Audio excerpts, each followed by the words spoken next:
If everyone would stand, we'll call this Georgetown City Council meeting to order. At this time, we will have a word of silence.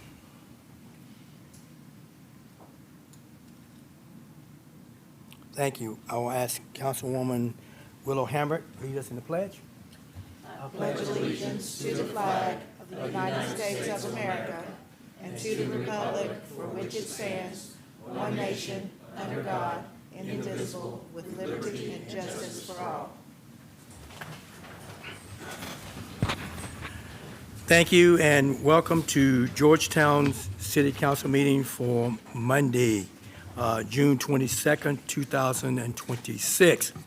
We are here to conduct business for the city of Georgetown. I'm going to ask again, Council, make sure when you're speaking that your microphones are turned on, and when you're not speaking, please turn your microphones off so we can not have any kind of background noises. We will follow the agenda as written, except we're going to make one adjustment, and that adjustment will be that if you look at item 19, human resources, I'm going to move that up to right under the, right between 9 and 10. We're going to put 19 in that spot, okay? All right, that being said, Madam Clerk, will you call the roll? Yes, sir. Mrs. Wilkins-Brent? Here. Mr. Crisp? Here. Mrs. Hambrick? Present. Mr. Hampton? Here. Mr. Minke? Present. Mrs. Lesby Mitchell? Here. Mrs. Tingle Sames? Here. Mr. Stone? Here. Thank you, Madam Clerk. At this time, you received the minutes from the June 8th City Council meeting. At this time, Council, I will entertain a motion to accept the minutes. I'll make a motion, Mayor. Motion made by Ms. Brent. Do I have a second? Second made by Ms. Hambrick. Are there further questions and or comments?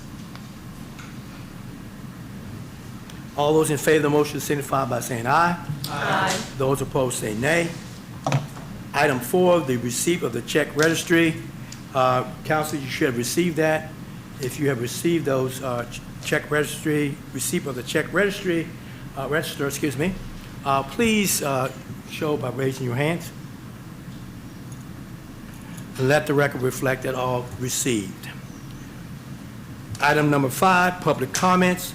Public comments give this opportunity for the public to come in and address any concerns they have with City Council. We ask you that when you come to identify yourself for the record. Again, direct all information to the council. And again, this is public comments. Madam Clerk will time you. You will have 4 minutes to state whatever business you need to bring before this council.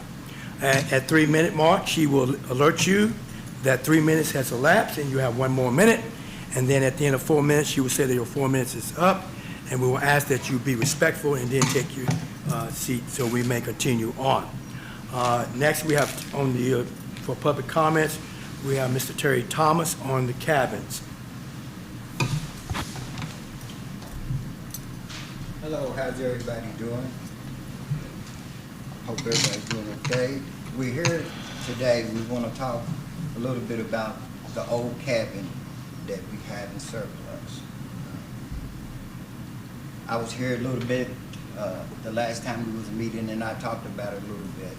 And I just want this council to know that we just believe if we had something like this over in the Boston area, you just couldn't imagine the good that it would do. The question was asked, what's the reason? Why do we want to do something like this? Because it's all about the people. It's all about the people of Boston. It's all about the ones who've done great things. We would love to have a place to where we could have a Boston Hall of Fame, just for all the great people who done, you know, the pioneer people who done the work. You know, we talking about restoring the cabin. We know how much work it is. We know how hard it is. We just couldn't imagine what we're really reaching out to. We know that's a lot into it. We want to do this thing, and you know, we want to do it for the people of Boston, such as Mr. Bubble McIntyre. everybody know Mr. Bubble. I think, we had a place where we could recognize just people as such. Another was Mr. Tilford. We were just up here about Mr. Tilford. But it's some that the city don't know too much about that we want to recognize. We got a lot. It's just a lot that we could do with a building like this. We would love to have a building or a slave cabin as such, so we could honor people like Buck Hamilton. Buck Hamilton was born and raised here in Georgetown, Kentucky. He moved to Cincinnati now, and that's where he resides at now. But he's around an 80-year-old man, still drag racing.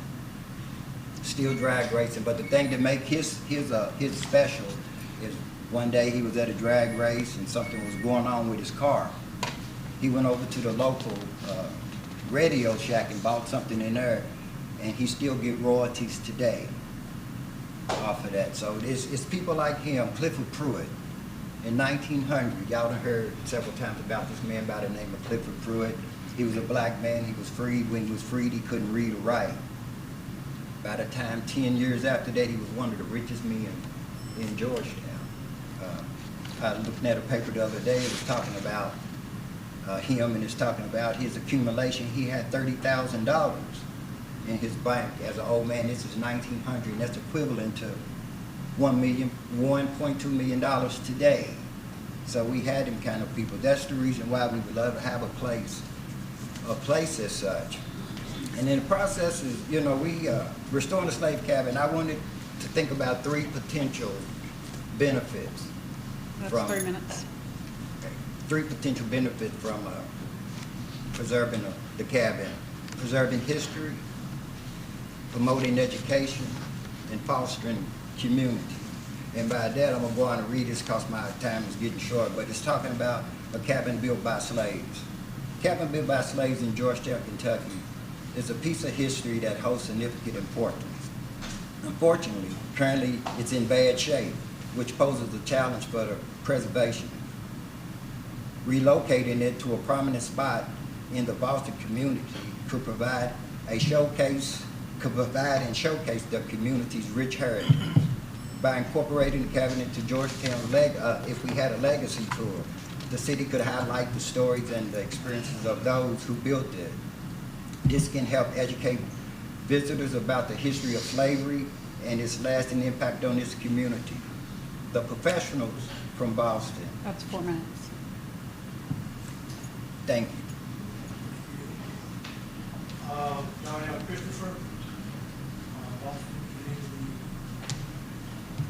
concerns, yes. I think I was here a couple weeks ago and I didn't quite get to finish my story. Darnell Christopher, and thanks for your time and getting right to it. 4 minutes go by pretty fast. I think I left off at the park. I just think that we need something to attract people in there. I mean, we've been doing this all our life and it's all been outdoor activity. We got park and recreations, we got a learning institute. We got to find some kind of medium to separate the two because we have park and rec and we have learning. We come into a dormant stage that it's a failed plan that didn't work. We need to come to a new direction in the park and to bring an attraction to Georgetown, to the state for other different people to come where we could do the recreational things indoors, not just outdoors. If the kids come over and play in basketball, it's raining, it's storming, and it's all our lives we've been outdoors. That's the only thing we've been doing all our life, and to have us outdoors all the time is not, we need some indoor facilitation to where we could do concerts, we could do different things just to bring an attraction to the city of Georgetown because it's a community center. We ain't had it since the center of town. We ain't had a community center down there since. And then I also want to touch down, I said something about I don't know what the representation is, but it seems like all of the likes of people is in Boston. It's like you got the Amen House here, you got the Gavin place here, you got the drug rehab place over here, you got the addiction place down here. And we get all the people filtrating through our neighborhood that's safe. Now, I think it's a crock pot for something bad to happen. And we want to do something about it before it gets too bad because people sleeping in the yard. We over there cleaning up trash today. They got feces in bags, throwing it up under the park. And we ask for help to deal with these people. not to come over and harass us. Do something with these people, and we can take care of the rest. Because we're not equipped to deal with people who got PTSDs and anxiety or problems. We can't deal with that, but it's too much, and our kids have to see that every day. It's 10, 12 people just sitting out there camped out, taking clothes from different places, bring them, leaving them all over the park. We need to come to some type of solution for that, you know. And like I say, why is it all directed over this way? Like, okay, let's share the wealth. Let's spread it all over town. Why is it just here? So, you know, and then our elders and our children, they scared, they come, you know, we don't know what these people is capable of doing. We got pedophiles. The whole thing is, are they doing the correct procedures to be in this specific area? To where do you rent kids, where you rent communities, is it done properly? I mean, something's got to be done before something bad happens. So, and then I was also 3 like, minutes. 3 minutes. Okay, like I said, I don't know if we had been talking to different people about a community center being built. I'm just wondering if everybody's on the same page and that's the direction we're going with this inside our park. I heard some people saying this, some people saying that, but is it a political campaign or is it real? So I'd just like to see some groundbreaking going on so we can have system. Ain't nothing gonna be done real fast, but it's something we could start to implement to see further on down the road. Bring the attraction. The spirit of Boston is beautiful. It's out of love, it's protected. The spirit is not going nowhere. So let's just keep our spirit. We got peace, love, happiness. We just want to keep the peace. That's it. Let the kids of the elderly, you know, Jordan area, give us people grown work every day, something to do. So that's my idea. Thank you. Is it Wendy? Oh, Oh. I signed that, I thought it was just coming. Okay. Thank you. All right. Thank you. Next is the, item number 6 is the event application. We have the Elizabeth Village Night Market.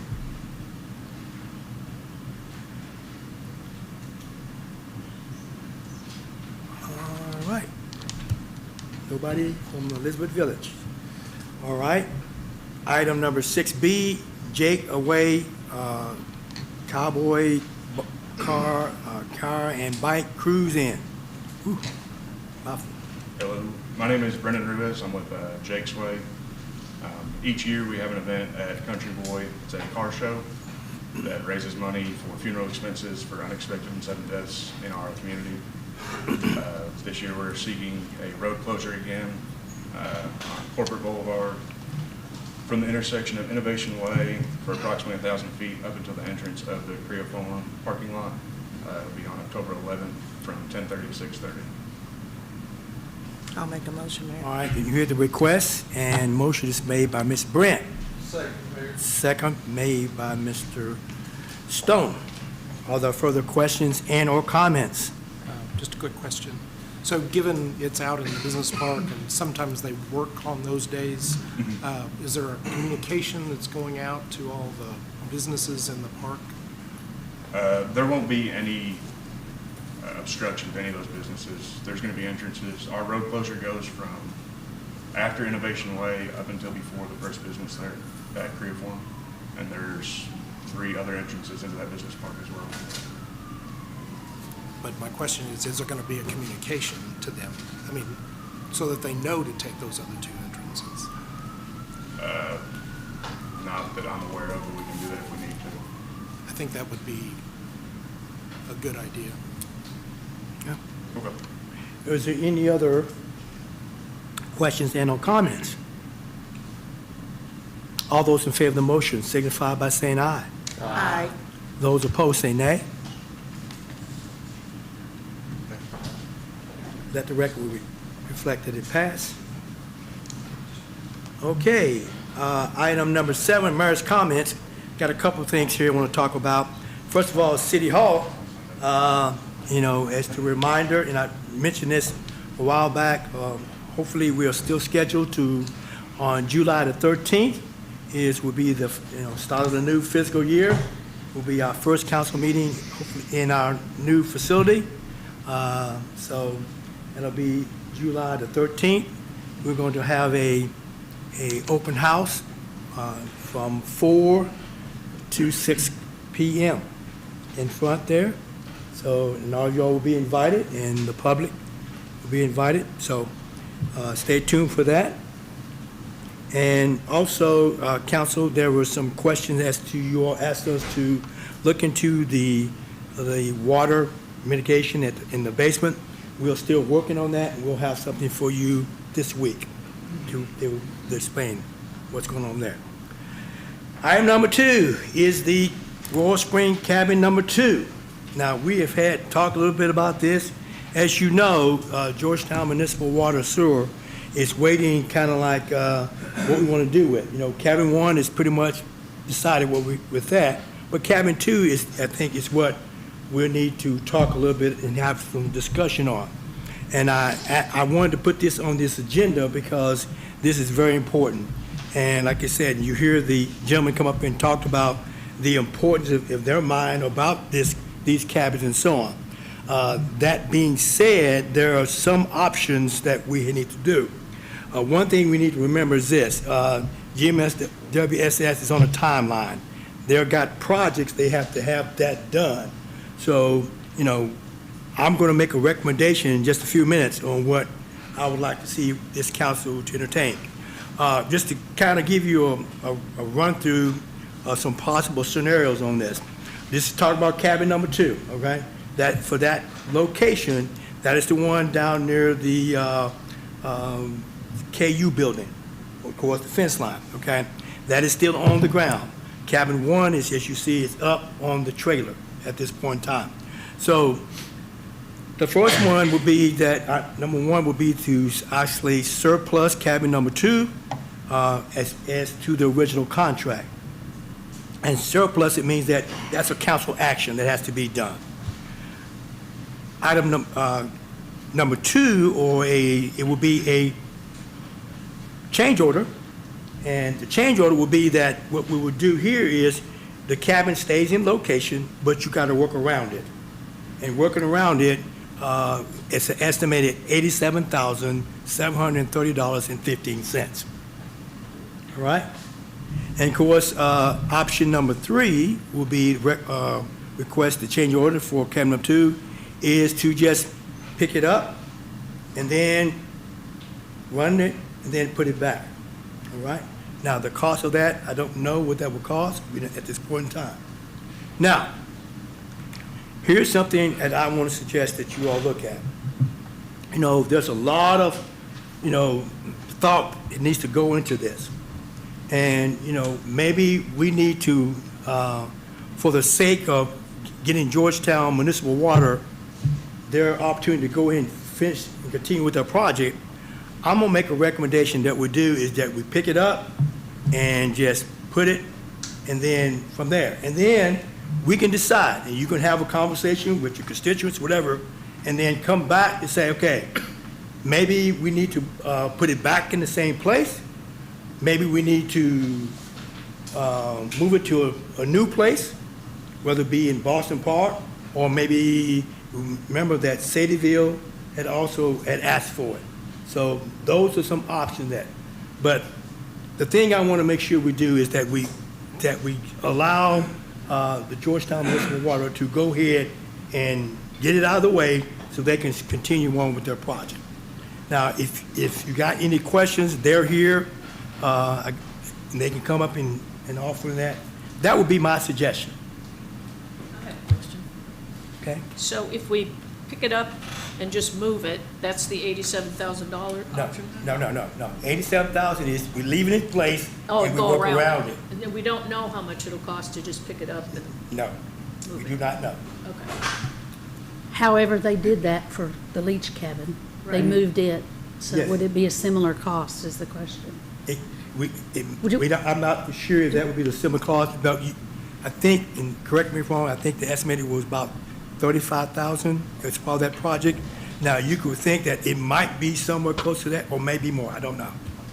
Yeah, so the scoped cost to pick up the leach cabin, move it aside to complete the work, and then to place it elsewhere in the park was $35,000. That was in the scope of the project, not as a change order and relative to the condition of that cabin. So we can't with any certainty, without asking for that change order price, say what it would be to pick up, move, and then replace it.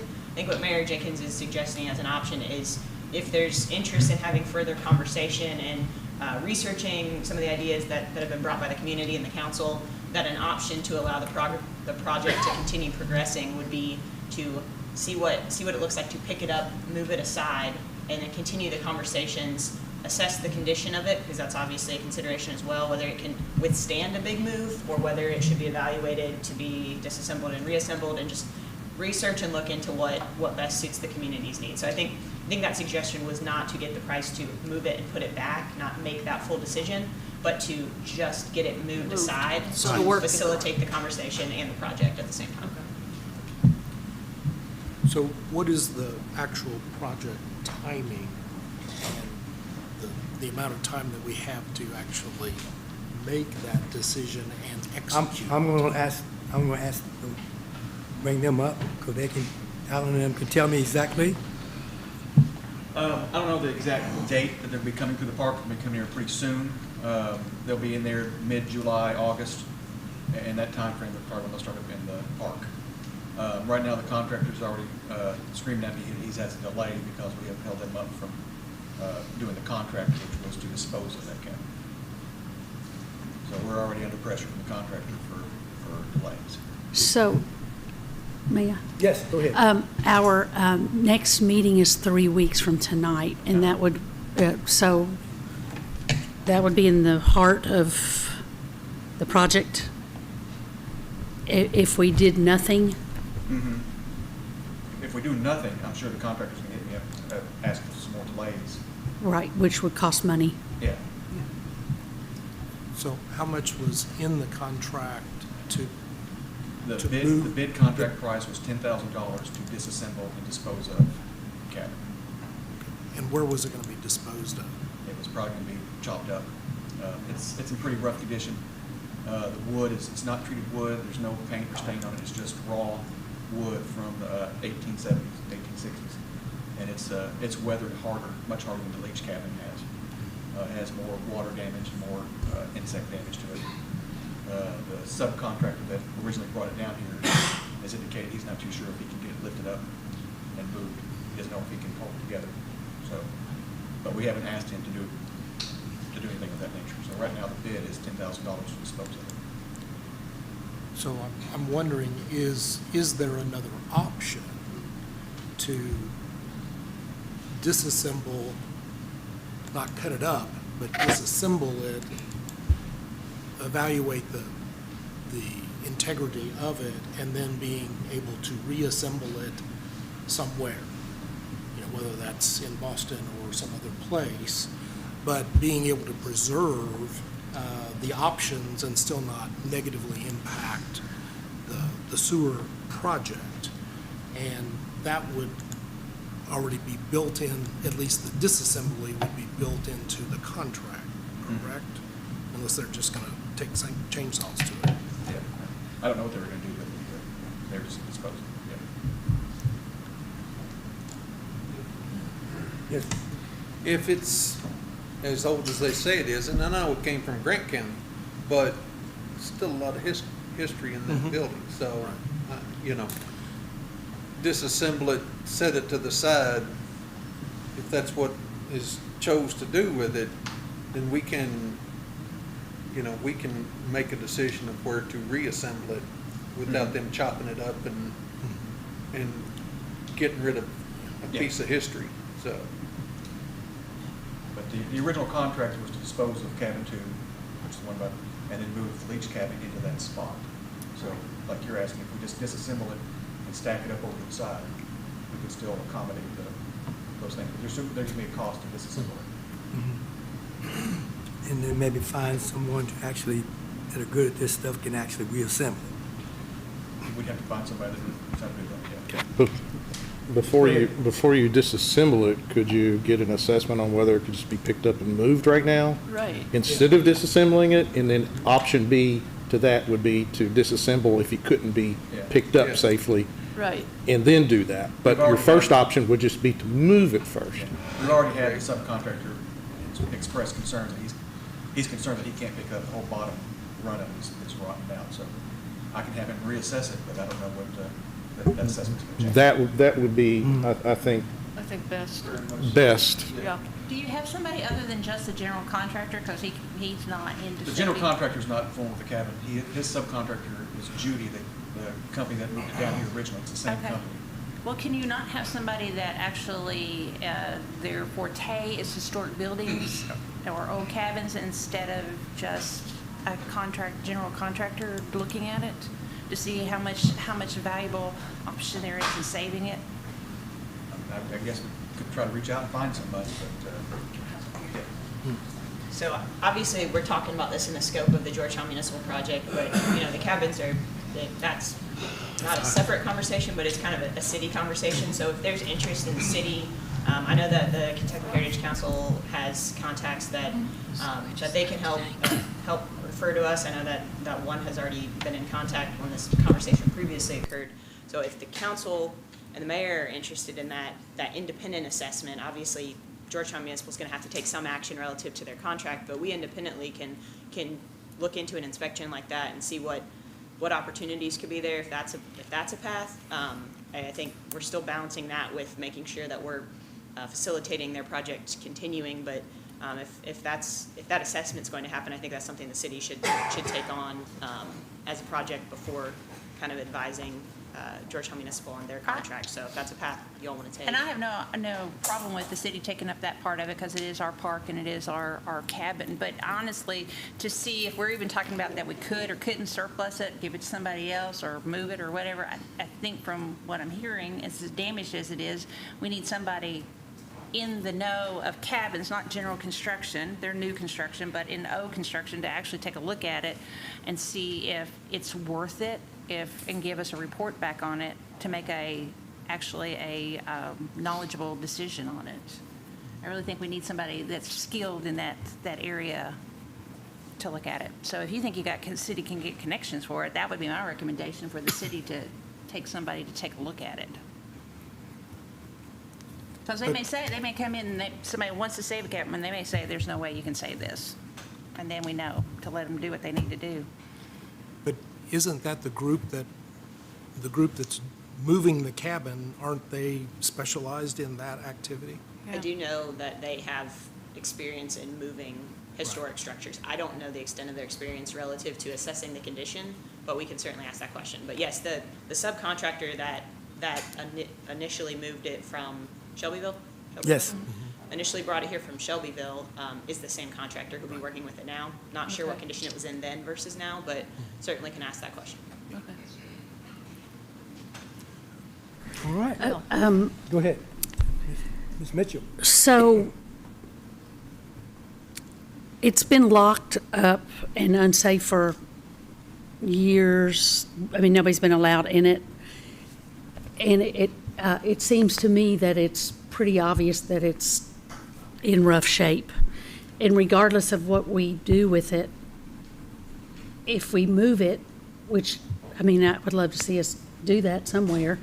If we do that, we're going to have to shore it up so that wherever we move it, it's not locked up and rotting like it is now. And it seems to me that maybe the best, I don't know the best idea, but it sounds reasonable to me to have the contractors in place to disassemble it. And regardless of whether, I mean, they may pick it up and it may disassemble itself. Mm-hmm. There's a good chance of that. And so if they carefully take it apart and stack it, then it seems to me that we have more options with what to do with it. And then we already have it in the contract that that's what they're going to do, and they can get on with it. Am I speaking correctly or no? I don't think carefully disassembling it is in the contract. No, I it's think- not in the I think it contract. is disposal off-site, so Okay, I don't know the means and methods. That would be the contractor's determination, but my guess is that $10,000 is demo. knock it down and- Demo haul off. So, I Okay. mean, we can get, those are prices we can get, but Okay. ultimately, I If- don't think the Well, $10,000 scope includes Right. Isn't that level of care. When that, something like I said earlier, was just assess whether it could be picked up and moved, and then if not, disassemble it. And it did seem like, when we talked about before, we all were like, they said they could work around it. And we were all like, okay, well, great, let's work around it. And then, how much is that gonna cost? And it became exorbitant, in my opinion, and it seemed like it was to everyone else. That, and so, I mean, I almost think that we could, that that's something that we might want to take off the table. I don't know, eliminate from the choices, so that we can, I mean, did I read that right? When we talked about this before, that people thought that was, Exorbitant price, yeah. That was the majority, let's just put it this way, that was the Yeah. majority of the vote. Yeah. was Right. that. Yeah. So, once again, we still need to find out what we're doing with this here, so, You know, I don't think They- we have enough information to make a good, solid, that we can support to the community regardless of what we do, because we know the cabin's in bad condition, but we don't know how bad a condition. We don't know if they move it, whether they think it's gonna fall apart again. But I think we need more information to make a more educated decision on what to do with this cabin. Because I think we're making decisions without enough documentation to support it. But I don't think any of us want the cabin to be torn down and destroyed, regardless. Either whether we put it aside because it can't be moved or it can be moved. But I think we need to know the actual condition of whether they can support a move or it can't support a move. But if with we that. don't make a decision tonight, we might run into greater costs because of the GMWSS Right. timeline. Yeah. So I don't want that to happen either, so, Well, we easily call special meetings. Yeah. So if, well, that's why I'm saying we Yeah. would need to do that after we get, yes, so if we can do it quicker and get some of that information back, and maybe they won't get it back to you in time, but then we can have the mayor call a special meeting and come back to make that final decision. So the information requested is an assessment of whether it can be safely relocated, and then potential information on the cost to disassemble and place it Yes. off-site and reassemble. Yeah, well, actually, whether, your options would be whether it can be moved and set back without falling apart, or whether it cannot move at all and needs to be completely disassembled and set aside in parts. But I don't think anybody wants to tear it down and just demolish it, regardless. yeah. But are we, is the quote to set it aside and put it back, or is it set aside and put it somewhere? Because the original scope was to take the leach cabin and put it where Right. the but second cabin is. that's already been amended, though. That quote has been amended, I believe, because the leach cabin's going back where it was. If we're trying to save the cabin at all, we're changing the scope of what that's going to be. So I think that's also information to bring us back, is not only the condition of the cabin, but which decision we make, approximately how much is this decision going to cost us?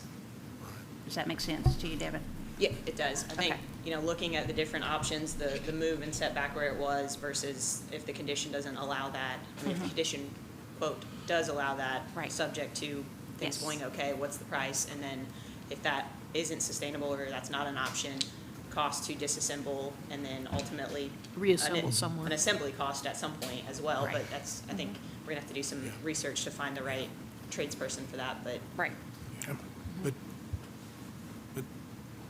I was under the impression that the cabin was going to the south, not back to its original, the leach cabin to its original position. That was not my understanding. Yeah, I you're just right. wanted to remind you, when y'all discussed moving the leach cabin out of the way and bring it back, it was gonna sit on top of the new sewer. So Right. you all did not want it to sit on top of the new sewer, so chose not to Right. put it back in its original location. Oh. You all chose to move it on back to where cabin two. Yeah. Yeah, two sat. that was my understanding. Yeah, you're right. So it's not. It's not an option to leave the cabin number 2 where it is, because the leach cabin will be there. Yeah. Right. So So the real decision on cabin number 2 is whether or not it can be safely relocated And as is, or disassembled and reassembled it somewhere somewhere else. else. Then the third is if it's just so far gone it can't be recovered, then the ultimate of disassemble and disposal is. it sounds like Those are the three options. Yes. Is that, Devin, do we have, I mean, I know you don't know this off the top of your head, but you might be able to guess, but how long does getting somebody in here to do that take? You don't know? Yeah. Got the contact though, so. Yeah. Yep. But irregardless, whatever option, then it still has to be surplused? If- It only needs to be surplus if the city doesn't want to own it. Oh, no. We want to keep it. So if we was to move it even into the Boston Park, it still belongs to us. Okay. That's what I was asking. Yeah, it still belongs to us, unless we just give it to another agency, and where we take away ownership of that. Am I close with that? Anytime you're going to get rid of property that the city owns, the first step is to mark it surplus. It says we Right. extra, we don't want it anymore. And then there's different options under the law on how you dispose of it. Right. So that could be a transfer to another agency. It could be, a lot of times you see it as a public auction, with a lot of supplies, they come back. Okay. So All right. does that create an issue from a scheduling perspective, given the tight timing of the project? Well, I have to go back and look at the schedule, but I just know that Clear is planning on being in the park at the last half of July, and I don't know how quickly they're going to be up in that area. But So we have a little time. bring it Not much. Yes, So, soon. yeah. So this might be where we have to really get information as quick as possible. Yeah. Yes. Typically, when it comes to procurement, I think the minimum is at least, typically, if we were to advertise this, it's a minimum of 7 days for most things. So if we were gonna go through a public procurement route to find someone to do this, that's what you're looking at. I don't know where this falls under who we have as a subcontractor or not, but typically, if we were gonna go out and find somebody, we would publish it for a minimum of 7 days. My question is, could we, if we know of somebody who has done this before or whatever, could we just contact them to come and do it? If you're talking about the assessment of the condition, you know, like Emily said, it will depend on what dollar amount threshold it meets. If it's a very low dollar amount assessment, or if they're Heritage Council, you know, if there are folks who do this like either pro bono or at a very low cost, we could have a quicker opportunity. But if it meets that threshold, yes, we would have those advertisement periods that would give that 7-day window. Yeah. And then obviously any turnaround for the work that they would need to complete. So it will definitely depend on what level of cost is associated in terms of how quickly we can turn it around. But there is a person that works for the Heritage Council who is a professional at log cabins. That's what they do. And they do this kind of work all the time, and is that breaking any rule to ask them to come size it up? That sounds like you're just partnering with another agency, but you also don't know their schedule and prioritization of what they already have ahead of this. So it's all information we can gather and evaluate and come to. That's who you're mentioning, Tammy, that's exactly who I'm thinking that you need. Yeah. And they could probably, if they can come and look at it and willing to look at it, they could eyeball it and give you a whole lot of information very quickly, since that's their thing. And from that would help evaluate what we need to do. Okay. So right now, we're gonna get some information and bring it back as soon as possible. And it might result that we may have to have a special call council meeting to make a decision to meet their timeline. That's great. Okay? Is that workable? Yep. All right. Thank you. All right, moving right on to item number 8, which is council committee reports. I have on my sheet finance. Thank you, Mayor. The Finance Committee met on June 15th at the Police Department Community Room at 8 a.m. The meeting was called to order. Those in attendance were the mayor, myself, and Finance Director Stacy Clark and City Clerk Tracy Hoffman. Ms. Leslie Mitchell was not in attendance. The minutes from the May 18th, 2026 were unanimously approved. The third item on the agenda was the new investment proposal recommendation, which will be coming to you tonight. So I'll let Stacy talk more about that later. Item number 4, the fiscal year 25-26 procurement update. Recent procurement activities they've been busy with several significant items lined up for discussion for tonight's meeting, as you can see from your agenda.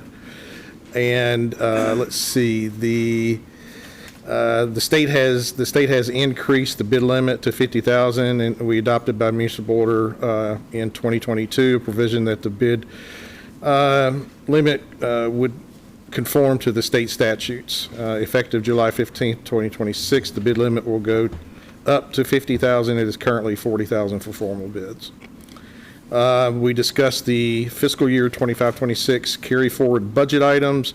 Among those were the pavement analysis, Main Street sidewalks, the clubhouse bridge repairs, and Old Oxford project. Under general discussion, we talked about the assistant finance director that will be advertised in the next few weeks, along with the new public works and police department positions. The meeting was adjourned at 8:26. Thank you there, Mr. Hampton. Okay, item number 9, Lane Runs Business Park. And- all right, thank you.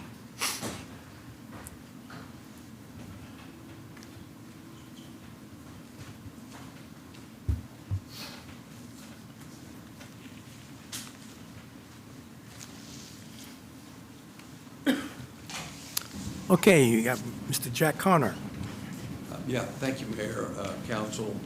I'll defer to Emily, but when it's necessary. But the item that we have first is a contract that with CNG Motorsports, 195 Endeavor. The contract was already been approved by Council. Kentucky Economic Development Finance Authority has already awarded the contract, or excuse me, an incentive to them. Unfortunately, the contract is void, not void, it's expired as a result of passing the 180-day due diligence period. Then we gave it an additional 30 days. And because of the funding issue from the owner's position, they were unable to close that period. So we're asking for a 90-day extension in order for them to get that accomplished.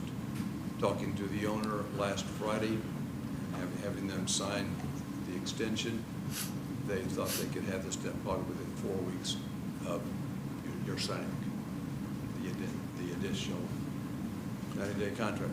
Is that good? Yeah, so the addendum would also reinstate all the other original terms, and then it's amending the closing date to push it out. Mayor, I'd make a motion to approve. Okay, all right, motion made by Mr. Menke. Do I have a second? Second. Second made by Mr. Hampton. Are there questions and or comments? All those in favor of this motion signify by saying aye. Aye. Those opposed say nay. Thank you. Number 2, Hold on, Mr. sorry, He can come back in. sorry, Todd.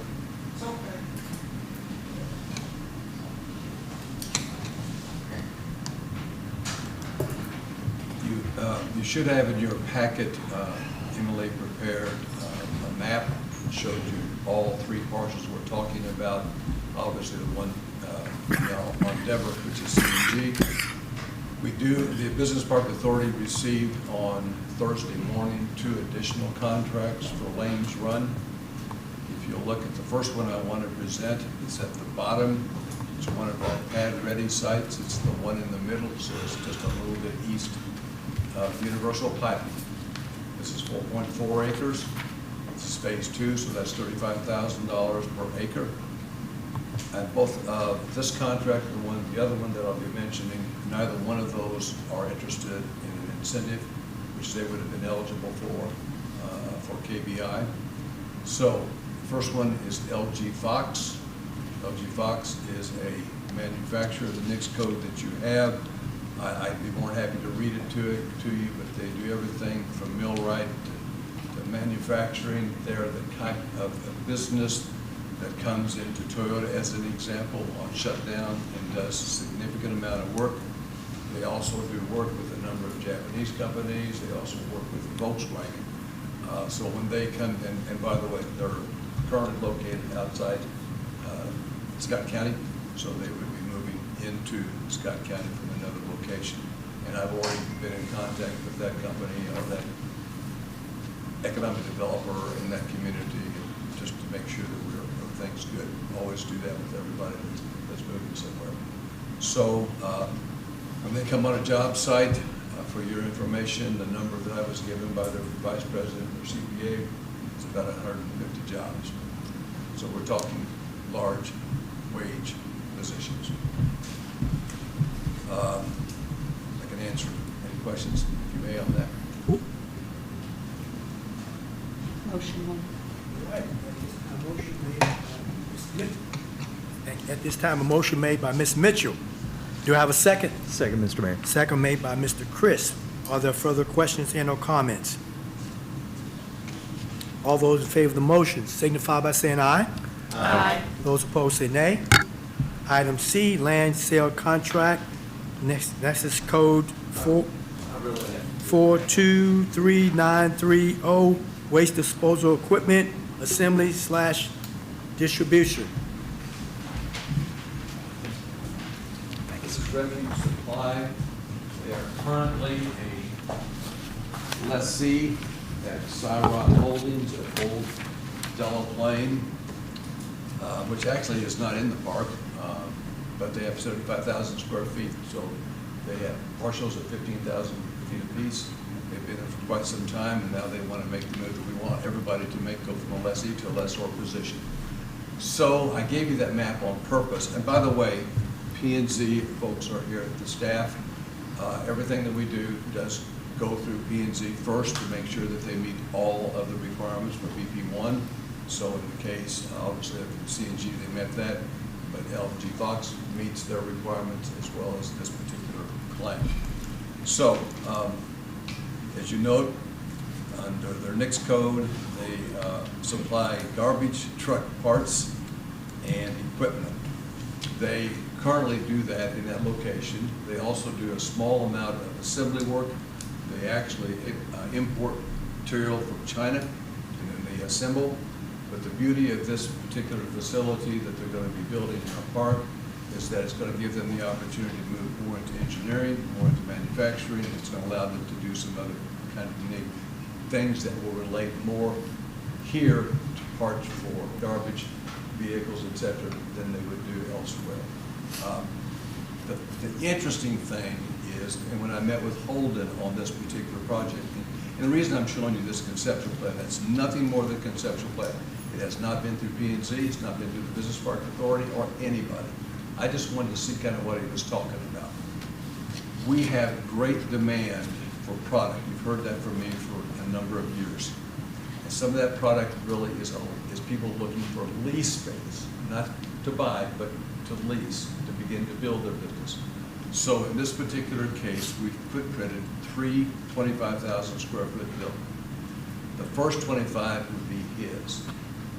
The other 2 would be available to be leased. However, Emily and the Business Park Authority, in their wisdom, because we learned a real bad lesson 20 years ago. So we have that any potential renter or lessee of a facility would have to go through the Business Park Authority and Planning and Zoning to determine that their use meets BP1. And I don't know if that's item number 15, but I think it is. in the contract, that is, just in the contract. So I'm just really pleased with that we now have got a hold of that, so we can be sure that we're not gonna have a bowling alley or, you know, something that would not be appropriate for that. So, looking forward to that. Again, no incentive. That's phase one, so that's 25,000 feet. You'll notice it's 8.75. I call your attention to the left side of the map. That's a part of our regional. We have a number of regional detention areas. That is why the extra land's over there, because that's where that detention area is. So we can use on-site as well as use the detention for our off-site. We're more happy to answer questions. All right, does somebody have any questions? Yeah, I do, Mr. Mayor. Yes. Yeah, well, thanks for this presentation, Jack. Do you have any rough ideas on the projected economic impact that having these two businesses? Working on it right now. It's a great question. The last one that Scott Hall did for us, but the fiscal year, I think, was 23-24. Yes. That impact was $1.8 million a year, only for the business part. And I can't give you, what I give him is a cumulative list of companies. He then checks the occupational tax, net profits tax, and then I go back to John Burke to get the PVA. So I look at those three things. The last number I had was 1.8 million. I've already asked for 24, 25, 26, so we know that data's not going to be available until the latter part of July. But I trust that it will be in that same neighborhood or more. And since you asked for statistics, currently, right now, we're at, I can tell you the exact number, assuming that these three close, and they will have sold $4.4 million worth of property, which equates to 880 jobs. And then, if you add these job shops, which are not in that 880, then that brings it up between another 150 to 200, 300. Okay. But the ROI, I do that. Yes. Great, thanks. Does that answer the question? It sure does. And out of curiosity, why do companies sometimes forego the, what was that, the KPI? incentive? Yeah. There's not interesting. Okay, all right. To them, it's a hassle. To them, it's an issue of, I'm an auditor, or my accountant. Greg's agreeing with that. It's just sometimes, I don't think it is, but to them, it is. Too much of a headache for the discount theoretically they would get for, okay. My position is something better than nothing. Okay, yeah, But you're right, it's up to them. great, thank you. Is there a motion on that? All right. At this time, I need a motion. Motion, Mayor. Motion made by Mr. Minky. Do I have a second? Second made by Ms. Hambrick. Are there further questions and/or comments? All those in favor of the motion signify by saying aye. Aye. Those opposed say nay. Thank you. We are going, again, I'm remind you that we are switching the agenda a little bit, altering. So we're going to item number 19. And item 19, as you look in your sheet, is human resources, and it's going to be the municipal order for insurance renewal fiscal year 2026, 2027. And we have Patrick Johnston up here to tell us a little bit about it. Mayor, do you know what page number in the packet that is? 599. 599, okay. I can tell you. It is bookmarked, but it's page 387. Okay, thank you. Good evening, Mayor and Council. I'm here to discuss any questions you might have about our insurance renewals this year. I can give you a brief summary of what our liability and property and what our workers' compensation premiums have increased to. The liability and property went up 20% this year, and the workers' comp went up 17.5%. And the reason being that is our vehicle fleet grew by 22 units on the auto liability side, and 5 of those units accounted for $5.1 million in value increase, and so that accounted for $60,000 in premium increase. So that was a big part of our auto liability portion of the renewals. Overall, the liability and property went up about $180,000 this year. We also had a $3.7 million increase in our property values. KLC is fully accounted now for the value increase at City Hall. assuming it's going to be completed this year. And so that's increased that value somewhat. We've added some other items on our equipment, very minor in nature. Liability also looks at the number of employees we have, the number of street miles we have, and it also goes back and takes a look at some of the claim history that we've had. So looking at all that together, it's come up to about 20%. If we look at all our property values over the last 4 or 5 years, our property values have almost doubled in value, almost doubled from 2020 to 2021. So things will continue to increase. We're a growing city, and that can be anticipated. The workers' compensation part grew by 17.5%.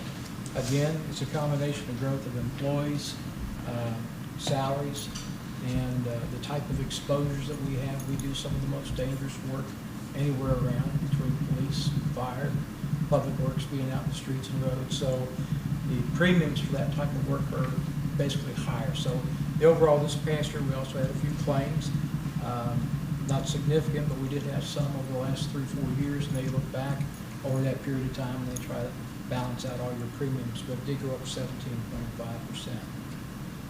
That's that, and then there's another item I think that comes up next. Any questions on the liability, property, or workers' comp? Patrick, Yes. before, so in the packet, apologies. So the online version of the packet is bookmarked where it was split due to file size. If you go to the second part of the packet that Tracy had emailed out, the second PDF, that is still page 387, but it's 387 out of 92. Just want to make sure everybody's looking at it before. Sorry. Mayor? Yeah. Patrick, on the property casualty side, do they break out the market rate increase compared to all the stuff we've added? Well, what they've done is they've said, here's what you've added. Right. And then they'll go back and, I guess, look at the market, what the market's actually charging, but they don't break it down to us. They base it off our prior premium, and what we've added in property, what we've added in vehicles, what we've added in personnel, the value of all that combined, and then they'll do a premium on it. And it's based on the exposure overall. So KLC tries to do a pretty good job of keeping our premiums down compared to the overall market, because they know that anytime we can go out and do a competitive quote. So they keep it fairly good. Overall, though, I mean, this is the largest premium increases I've seen in the last 35 years that I've been in the business. But at the same time, it's also been the largest increase in property values, vehicle values. I can tell you from my personal experience with my cars in my home's doubled in value. My car insurance and home premiums have doubled. So I think we're kind of following in line with the rest of the market. And it's unfortunate, but that's just the nature of the business right now. And on the workers' comp side, you said the employment numbers went up as well as wages. What about the experience factor? How did that do? The experience mod factor went to a 1.39, which is not as high as it has been in the past, but it's higher than when we started having the experience. We had 3 claims a couple of years ago that accounted for 86% of the overall value of our losses, and that was 3 years ago. So they're just now coming back and picking that up, and they're a look back at our experience. So that adds to our experience mod. Overall, our work comp has done pretty well overall over the years. I can tell you the work comp mod factor. So for this year, it's going to be 1.38. Prior year was 1.19, and 2024-25 was 0.9. So we've had some good, and prior to that, 1.04, 1.06. So we've had some good experience the last 4 or 5 years. Unfortunately, we had these 3 claims that jumped out and bit us. And each one of them were about $50,000 in value. When were those claims? About 3 years ago. And they roll off after 5, is that right? Well, they should roll off after 5, but sometimes they'll look back 10 years. So it just depends on what kind of experience you're having, but I'm hoping to see a decrease going forward. I looked at our claims experience for the last 2 years, and it's been much, much less than what it was 3 years ago. So very, very pleased with that. Everybody's doing a really good job focusing. We're having safety committee meetings, We look at our stats every time we get together for our directors' meetings. I go out and help the departments with their safety committees, and we'll sit down and talk about the losses and what they can do to prevent them. We've got online training, we've got hands-on training. That's what police and fire basically do. They train. So, but they are in a dangerous business, and periodically we're going to have some claims too. Okay, thank you. So that's the property and liability and the workers' comp. Any other questions? All right, you have heard so at this time, I will ask for a motion. Motion made by Mr. Hampton. Do I have a second? Second. Second made by Ms. Sames. Are there further questions and/or comments? All those in favor of the municipal order for the insurance renewal for the fiscal year 2026-2027 signify by saying aye. Aye. Those opposed, say nay. Let the record reflect that it passed. Item 19B, municipal order for the blanket umbrella honesty bond. Yeah, this is quite pleasing to me, is that we're going to use a blanket, what they call honesty bond. It's kind of a crime type bond, but it covers everybody, including the mayor, finance, city clerk, so you won't have to buy individual bonds anymore. It will cover you for employee theft, forgery and alteration, on premises, in transit, money orders and counterfeit, computer fraud, computer program and data restoration, fund transfer fraud, personal acts of forgery and alteration, identity fraud, social engineering, and any claims expenses associated with that. And it was a very modest premium, so very happy to see that happen, and it will be all inclusive, so it will cover all of our employees. Thank you. At this time, I will entertain a motion. I'll make a motion, Mayor. Motion made by Ms. Brent. Do I have a second? Second. Second by Mr. Menke. Are there further questions and/or comments? All those in favor of the municipal order for the blanket umbrella honesty bond signify by saying aye. Aye. Those opposed say nay. Thank you, Mr. Johnston. Thank you all. Have a good All evening. right. Item number 10, we have Republic Service update. So we have Todd here with us again. So Todd, if you come to the podium here, and we can go from here. All right. Good evening, y'all. I'm happy to be here, and it's great to see everybody once again. I think it was right after the winter weather the last time I came with an update. But we can get started on the stats that we always start with. So these stats are from January to May. We did include the weather in here. So total carts service, this is recycling and trash. So we tipped 413,719 carts. Received a total of almost 6,000 calls, or about 1.4% of residents. Total service concern calls were 365. And then those same day worry calls where maybe we just haven't gotten there yet, when we're usually there at 9, but it's 11 o'clock. We're not there yet. We had 130 of those. Night out calls was when our drivers call in and say that 123 Main Street is not out for service for those. Actual probably missed calls were I like how Tim put probably. So 62, so 0.001% of missed pickups.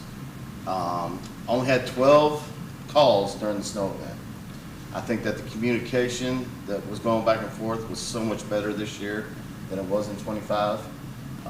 It just helped a lot of things, and we will remember that for the future. And bulk item calls, 1,340. So a lot of bulk pickups. Before we go to the next slide, y'all want to any questions on all that? Todd, one. So how do these numbers match up with trends? With what? The trends. From the Frankfurt office, and well, really from the Lexington business unit, it's pretty right on, really. We had some stints where there was some issues with manpower a couple years ago when things were a little rocky, but you guys have had the same people for a couple years now, for the most part. There's obviously some peaks when we have a sub driver in or something that might miss one of the out streets or something like that, but for the most part, Lexington's done pretty well the past couple of years. They're kind of carrying the area right now, to be honest with you, which includes Illinois, a little bit of Arkansas, all of Kentucky. So they're doing pretty well, pretty well. Is that something you can include next time, the trends? If Tim can get those stats, yes. Well, for here. Oh, for here, you're talking about the trends, okay. Yeah. Just as far as, Yeah. okay, I got you, One number really doesn't tell us much. got you, It tells you something. got you. I will include that. I'll tell Tim to. And really lastly, we're gonna make this quick tonight. There's a, if we go to the next slide, we already talked about the winter. One more, thanks, David. So, great thing, online scheduling for bulk items is now active. It's the one thing that you couldn't do on the app or online, and now you can. So you don't have to call in, you schedule it.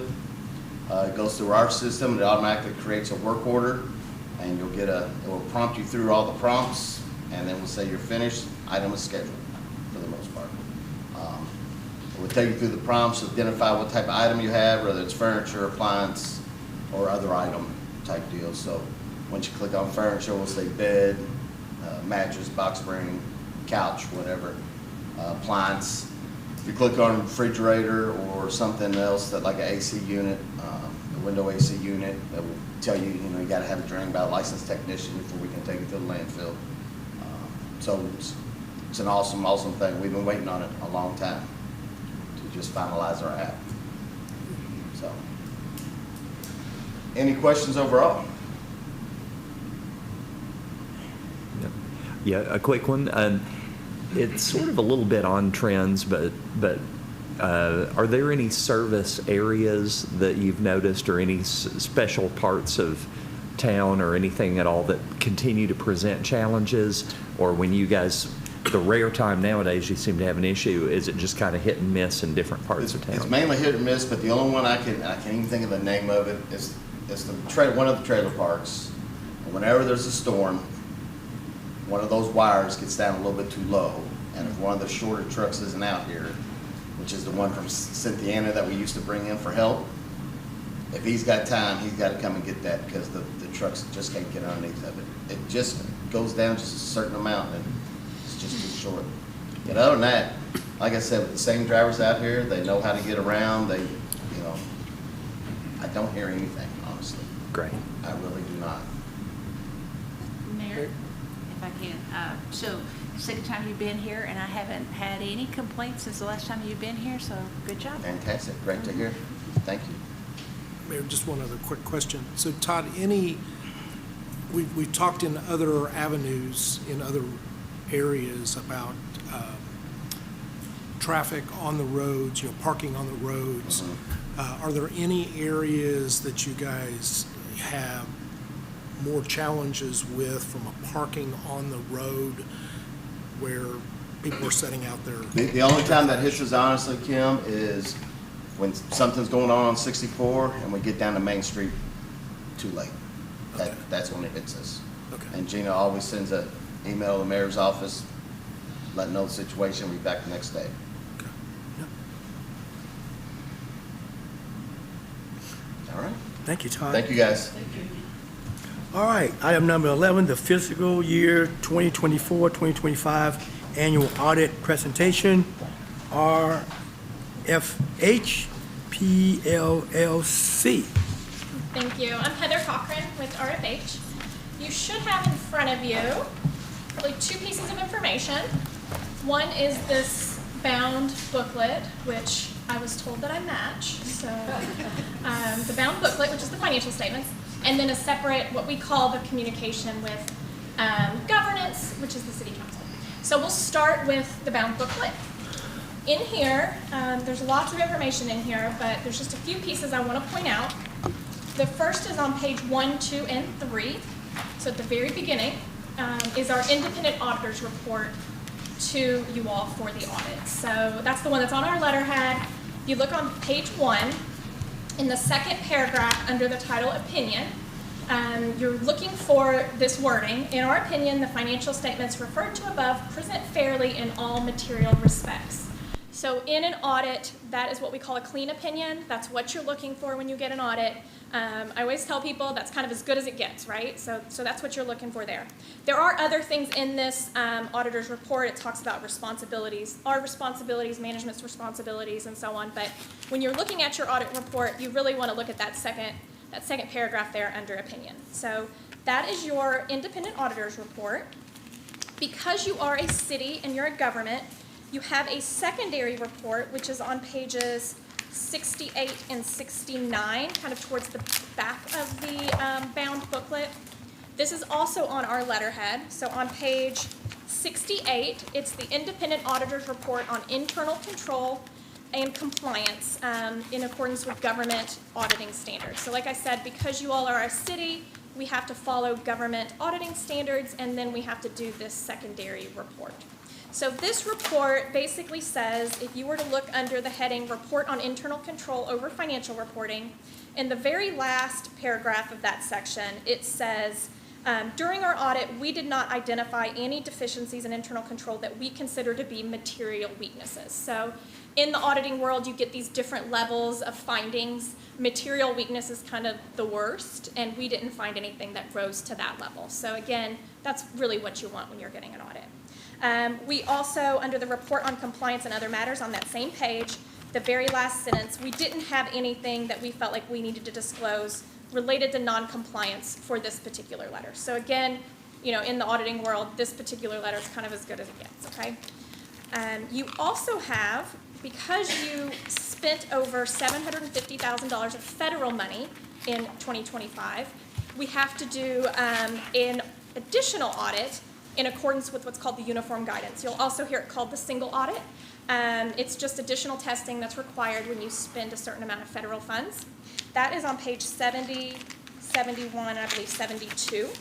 So on that one, the opinion is in the same place. So it's the second paragraph on that very first page of that report, so page 70. The second paragraph says, in our opinion, the city complied in all material respects with the types of compliance requirements referred to above that could be directed material for that major program.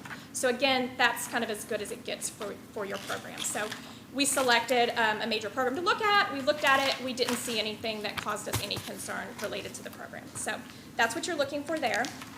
Now on page 71, we do have something listed under other matters. So it's kind of middle of the page on page 71.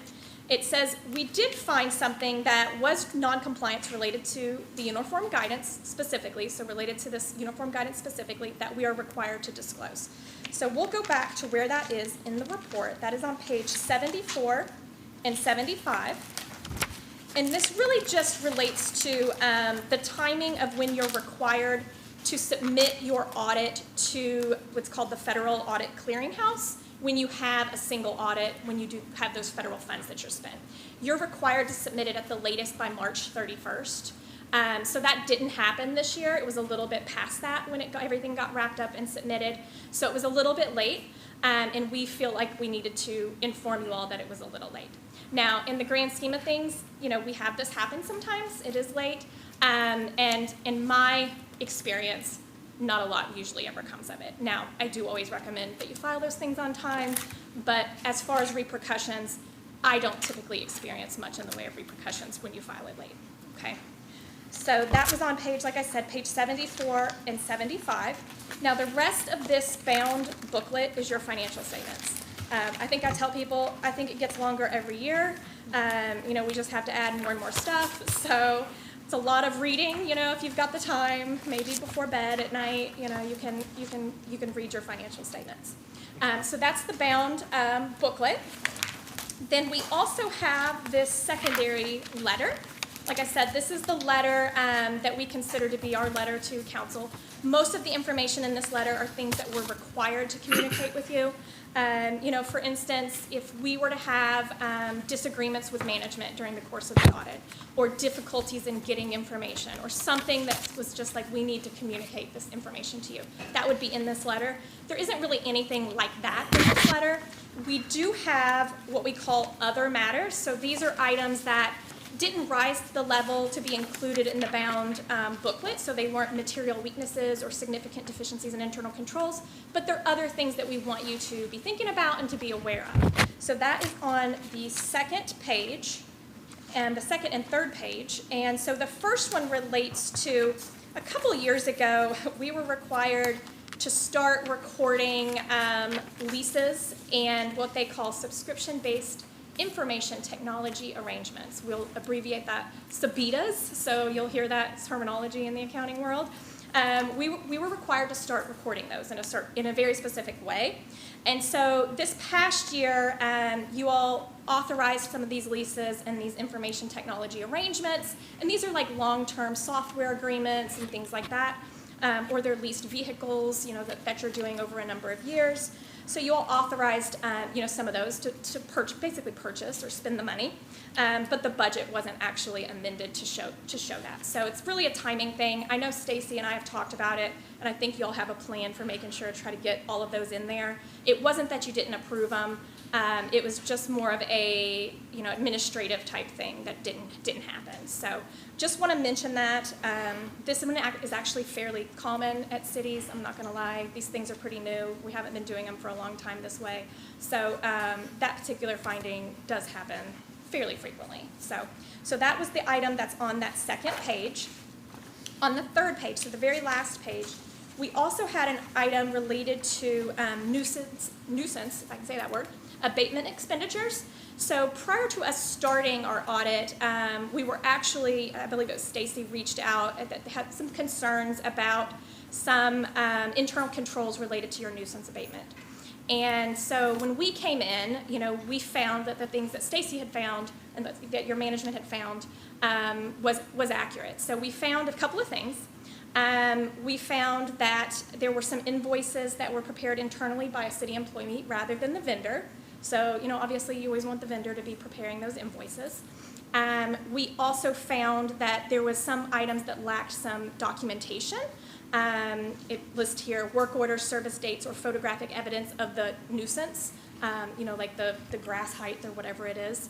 And so there was just a little bit of a lack of documentation there on those nuisance abatements. So, and while you all did find the problem, right? So we didn't come in and find it. You all did find the problem, which is good.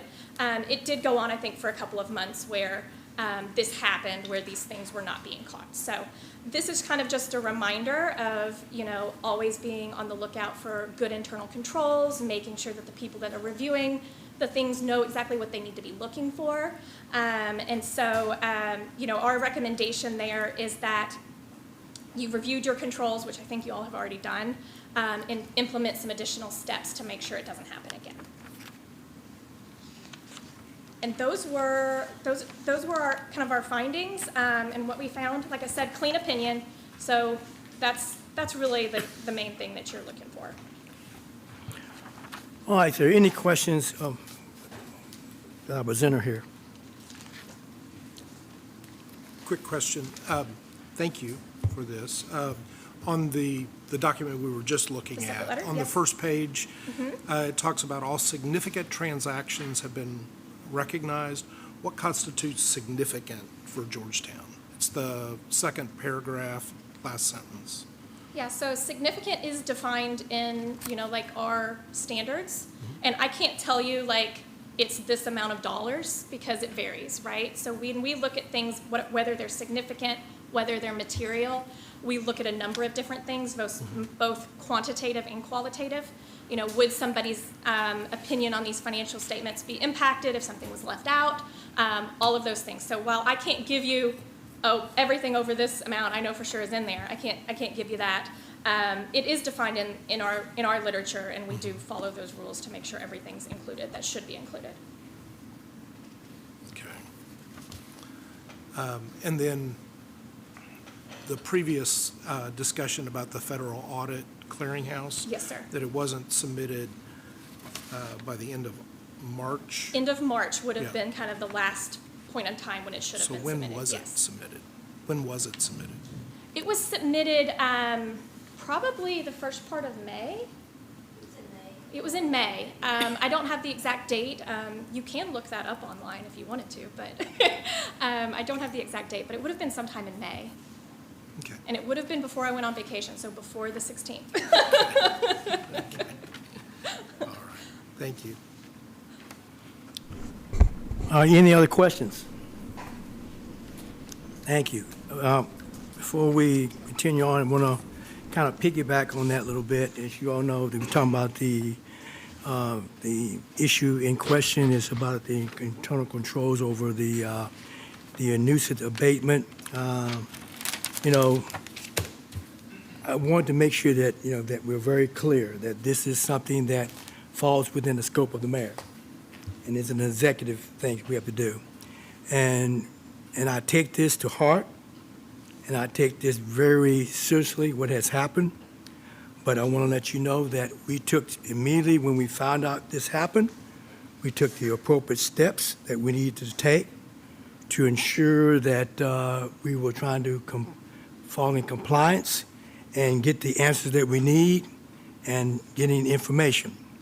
As you all read, you know, the first thing we did was to suspend the person involved with this. And from there, we did a actual investigation through the Kentucky State Police, because making sure there was no criminal activity that evolved from this. And from there, we started the process of looking back, and then, quote me, I think it was almost back as 2021 or 22 when we started looking to see how much the abatement irregularity was present. It took a while.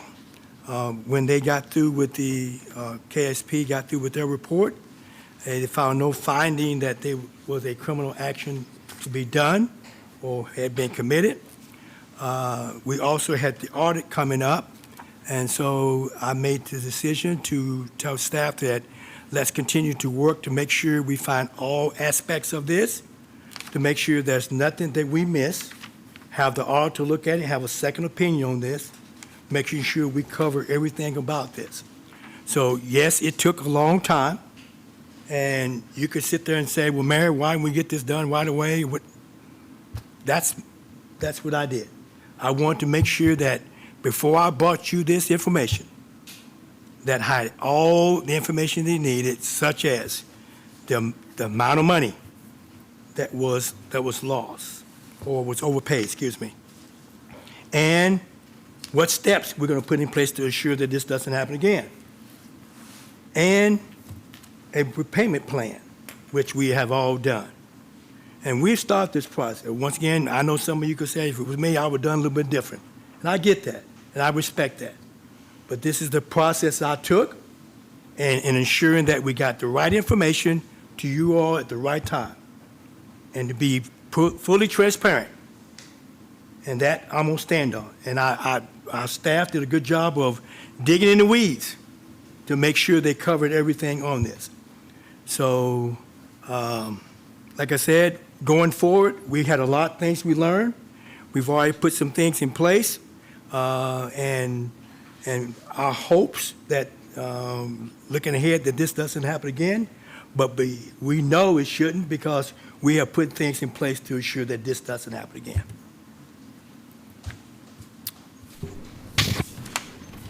Mayor, I'll make a motion Yes, to accept the audit report. motion is made by Mr. Hampton. Do I have a second? Second. Are there any questions and/or comments? All those in favor of this motion signify by saying aye. Aye. Those opposed say nay. Let the record reflect that it passed. Thank you, council. All right.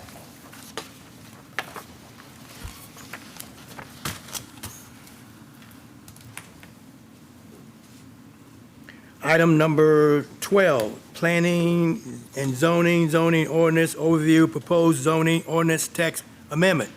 Item A, with ZODA 2025-02 mixed use.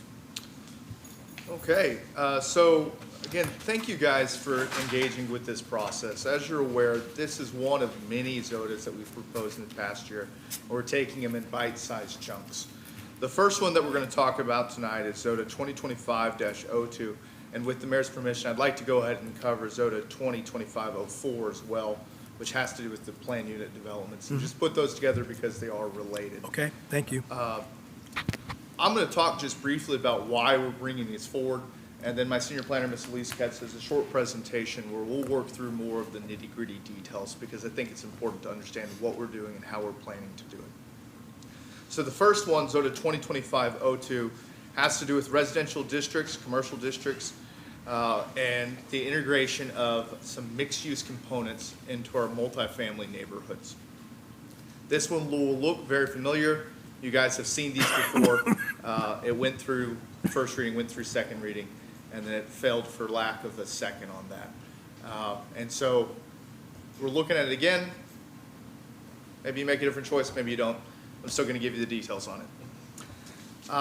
The primary intent of this ZOTA is to look at how we integrate commercial uses into our multifamily neighborhoods. It's just the quick kind of look at this is we have three real zoning types of residential. We have our R1 zones, R1 A, B, and C, and those are our single-family zones. And we have an R2 zone and an R3 zone.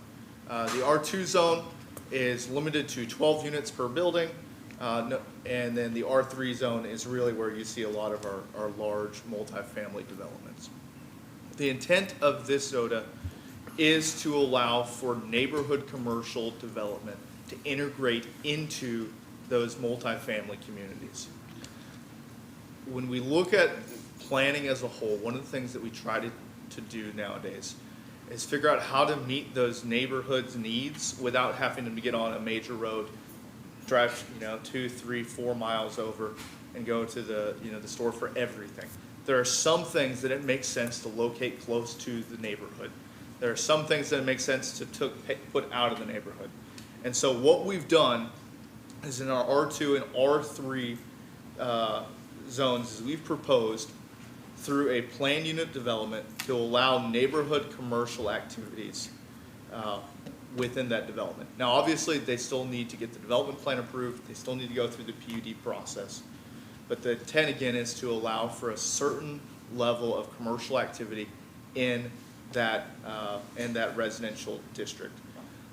The reverse is also true.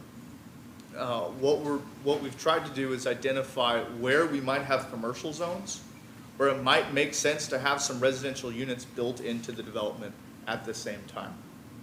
And so we'll get into that in just a moment. The other one that's going to come up again is this conversation of how do you calculate density, whether it's on net or whether it's on gross.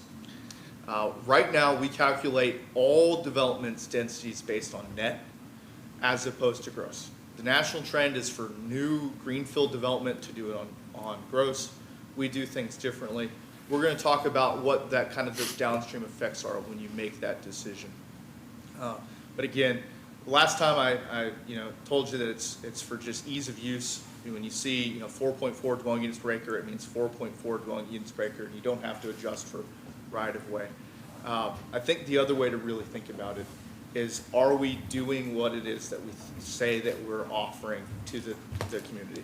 When somebody says, I have 10 acres, what is the development potential for me? Is it really 4.4 or is it less? And if it's less, why is it going to be less? And so with that said, Elise has stepped out for a brief moment. I'm going to assume that she's going to come through that door right there. Yeah. And so we'll run through the presentation, and then if you have any questions, we'd be happy to answer them. That's for the, and Elise, if we can find the break point, we'll just do. I have natural break points. Okay. Maybe you have natural break points, I don't know. I'm just gonna wait for a quick second while we hopefully. Okay. I mean, the long cord works just as great. Anyway, so Holden kind of broke it down in two parts, so I'll kind of have a couple break points throughout it so we can kind of naturally have conversation as needed. Again, this is really just an introduction to the text amendments, very similar to what we did before. And I do want to reiterate our thankfulness in being able to come before you guys with the text amendments, kind of provide a little bit of context, what we're thinking about, and kind of what we can do kind of going forward. So, Devin, can you skip 2 slides, since we've kind of already gotten past this point? Maybe?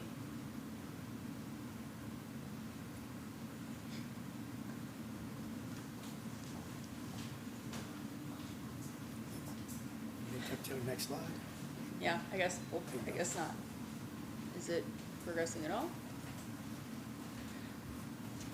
I'll just get rolling. So, as Holden stated, this is meant to go into our multifamily zones when it comes to mixed use. So you're seeing it in the R2 and the R3 zones.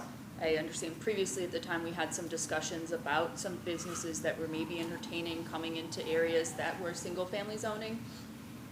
Those are not impacted or changing. Those are conditional uses. They go through the different process. This is a permitted use that still has to go through an extensive plan review process with rezonings, development plan reviews, subdivision plat reviews, and kind of the whole kind of natural system and process to it. So in the R2 medium density residential district, not only are you kind of looking at that gross acreage thing, which I'm going to address independently of this, I'm going to mostly just stick to the mixed use part of things. You can have planned development projects for residential use right now in the medium density residential zone.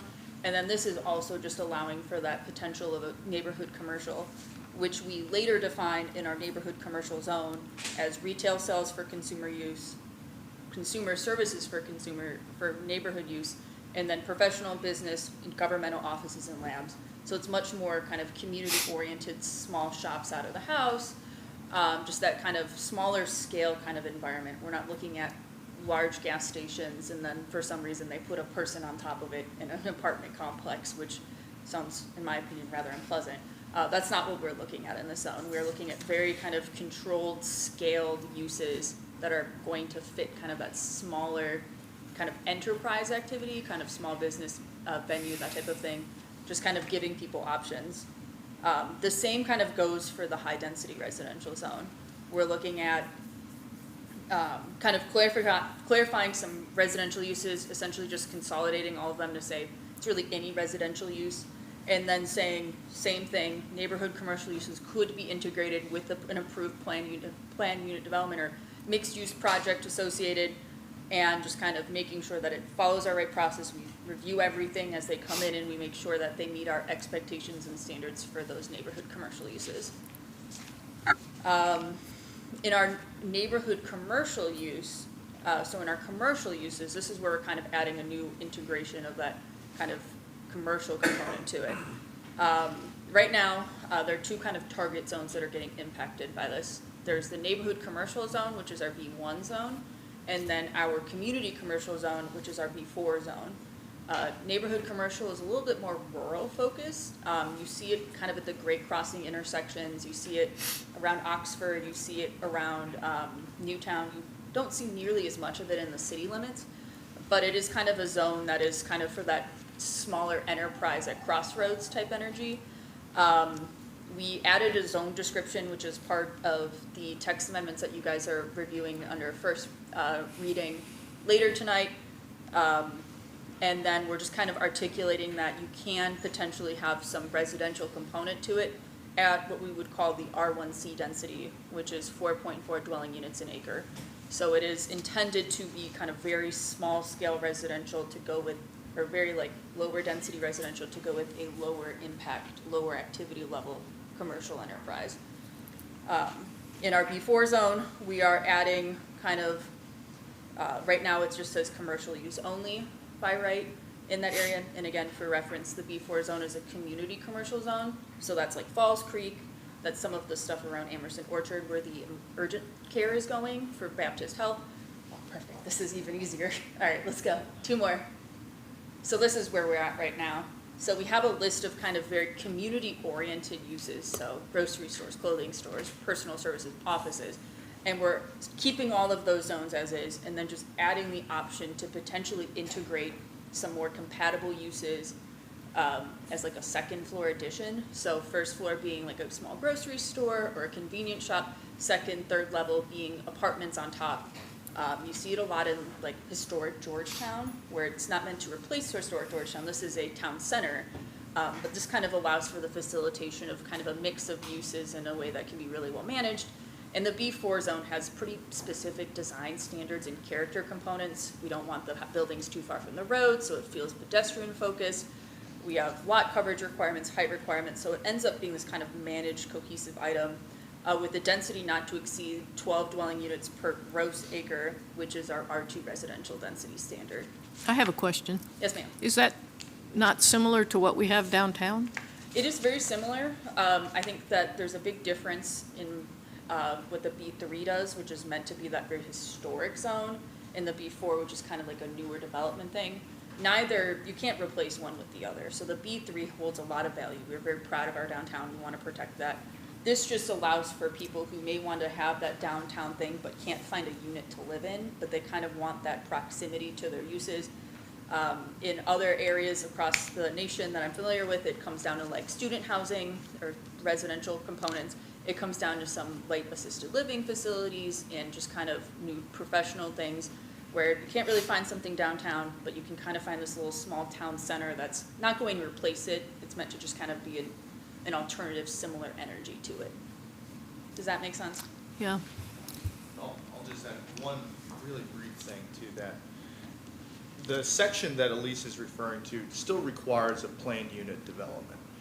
The idea here is that right now when we do a planned unit development, we require them to identify on the plat the specific residential area, and then there's a hard line, and then there's that commercial area.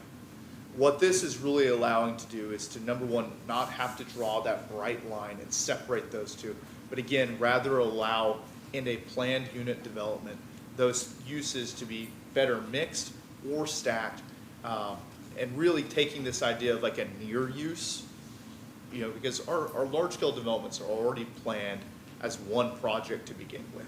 They come in with the residential component and the commercial component at the same time. What we're really saying is can we do a better job of integrating those? And do we need that bright line between residential and commercial to do that?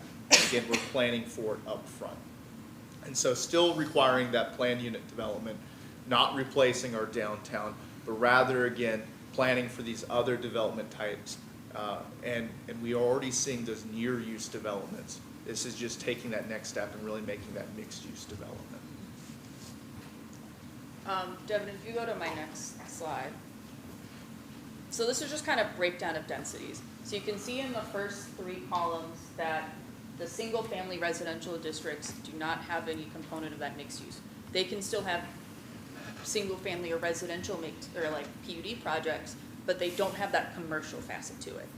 The R2 and the R3 do have that component. They keep their density. They have very specific uses that they could have in their area.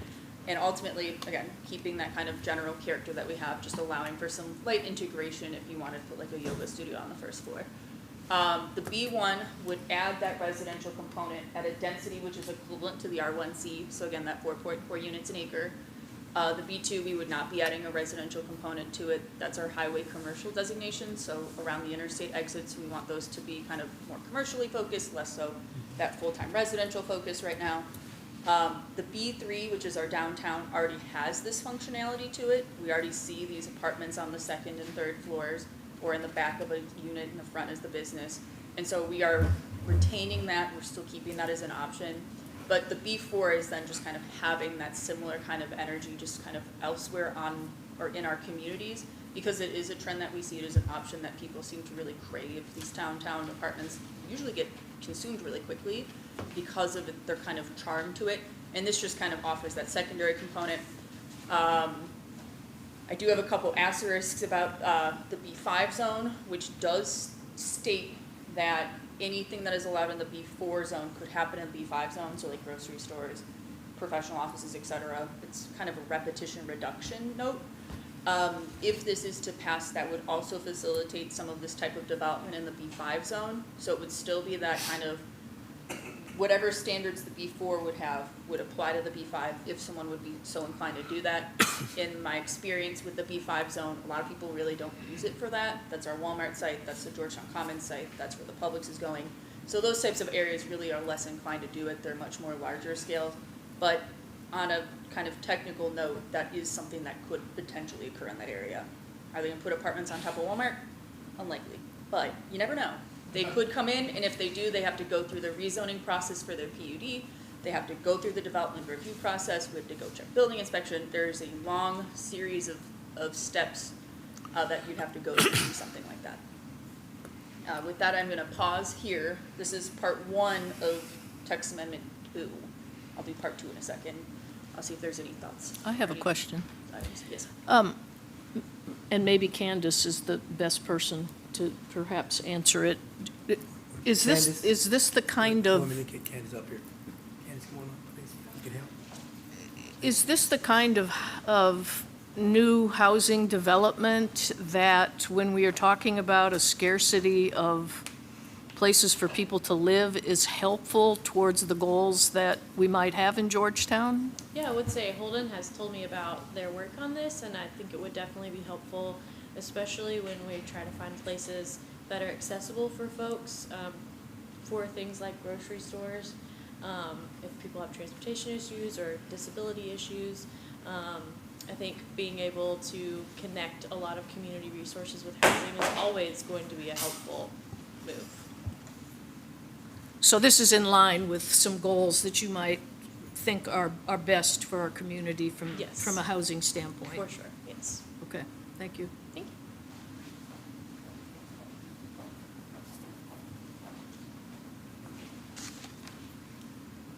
you. Is there anything else with this one before I move on? Mayor, just one quick question. So I'm trying to clarify in my mind, in some of the is it B4, B5, B3, B4, B5, where you potentially, maybe you have something on a second floor residential opportunity in an outer area of the community, in a smaller mixed use. Is that what we're saying is permissible? Obviously, we're just seeing this slide now, so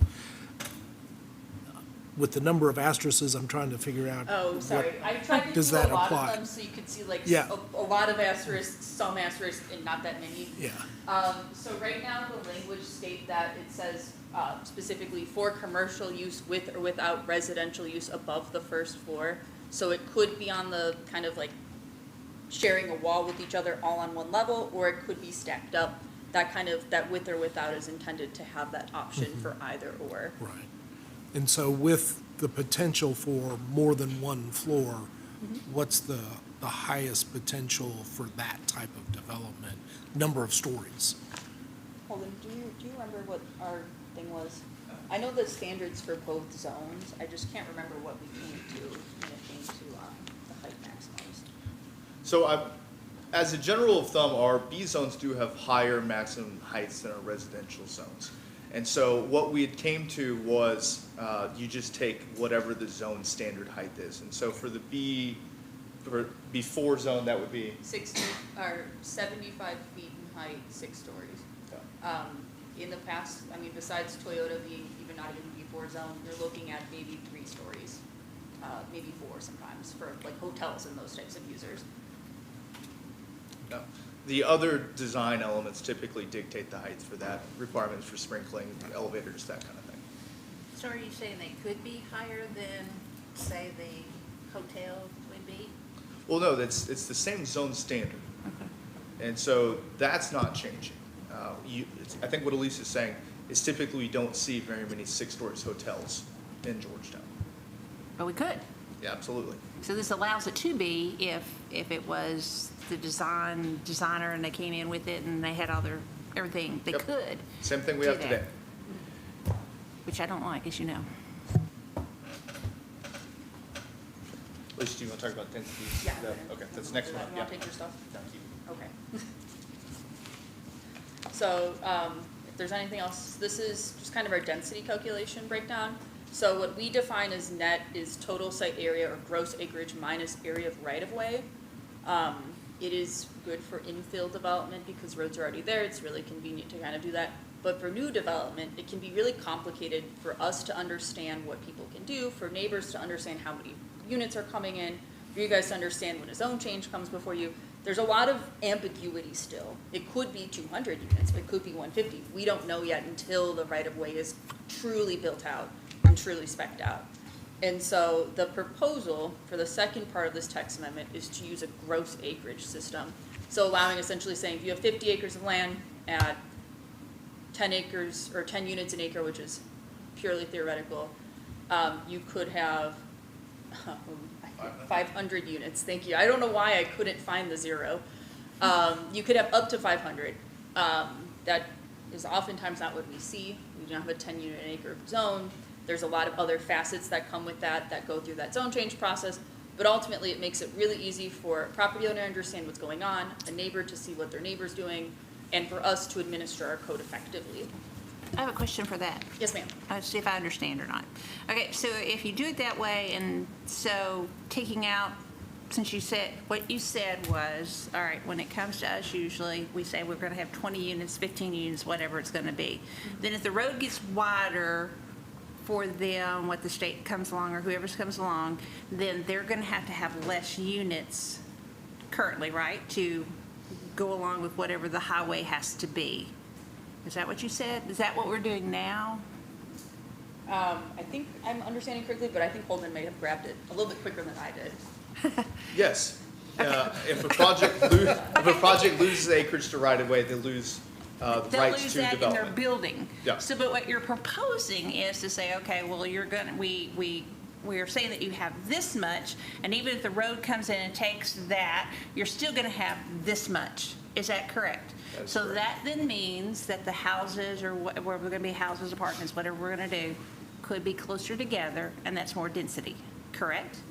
The house is closer, correct? So Yes? we've got a slide coming up that's going to talk about the real numerical difference. The thing I'm going to just emphasize here is that we have lot standards that are separate from density standards. Okay. And so in our regulations, we dictate the minimum lot width per zone, we dictate the maximum building height per zone, and we dictate setbacks from those property lines per zone. How we calculate density does not affect those numbers. Okay, so then you're going to, if this proposal goes through and you're looking at their gross, then if they're gonna have 500 units, then fit in there regardless of what the road is, then you're gonna change the lot size No, to fit that? no. Okay, No, so a great example of this is our R1C zone has 4.4 dwelling units per acre. At the same time, our R1C zone says that you can have a minimum lot size of 7,500 square feet. 7,500 square feet times 4.4 is not an acre. And so those bound the development kind of size and layout in two separate ways. Affecting one does not necessarily affect the other. We could take, for instance, and this is not what's being proposed, but as an example, take your R1C zone and say all of a sudden we get 100 acres or 100 units per acre. But we still require the minimum lot size to be 7,500 square feet and the maximum height to be 2 stories. You're never going to get 100 units per acre. Okay. In that situation, the lot size is going to dictate what you can come to.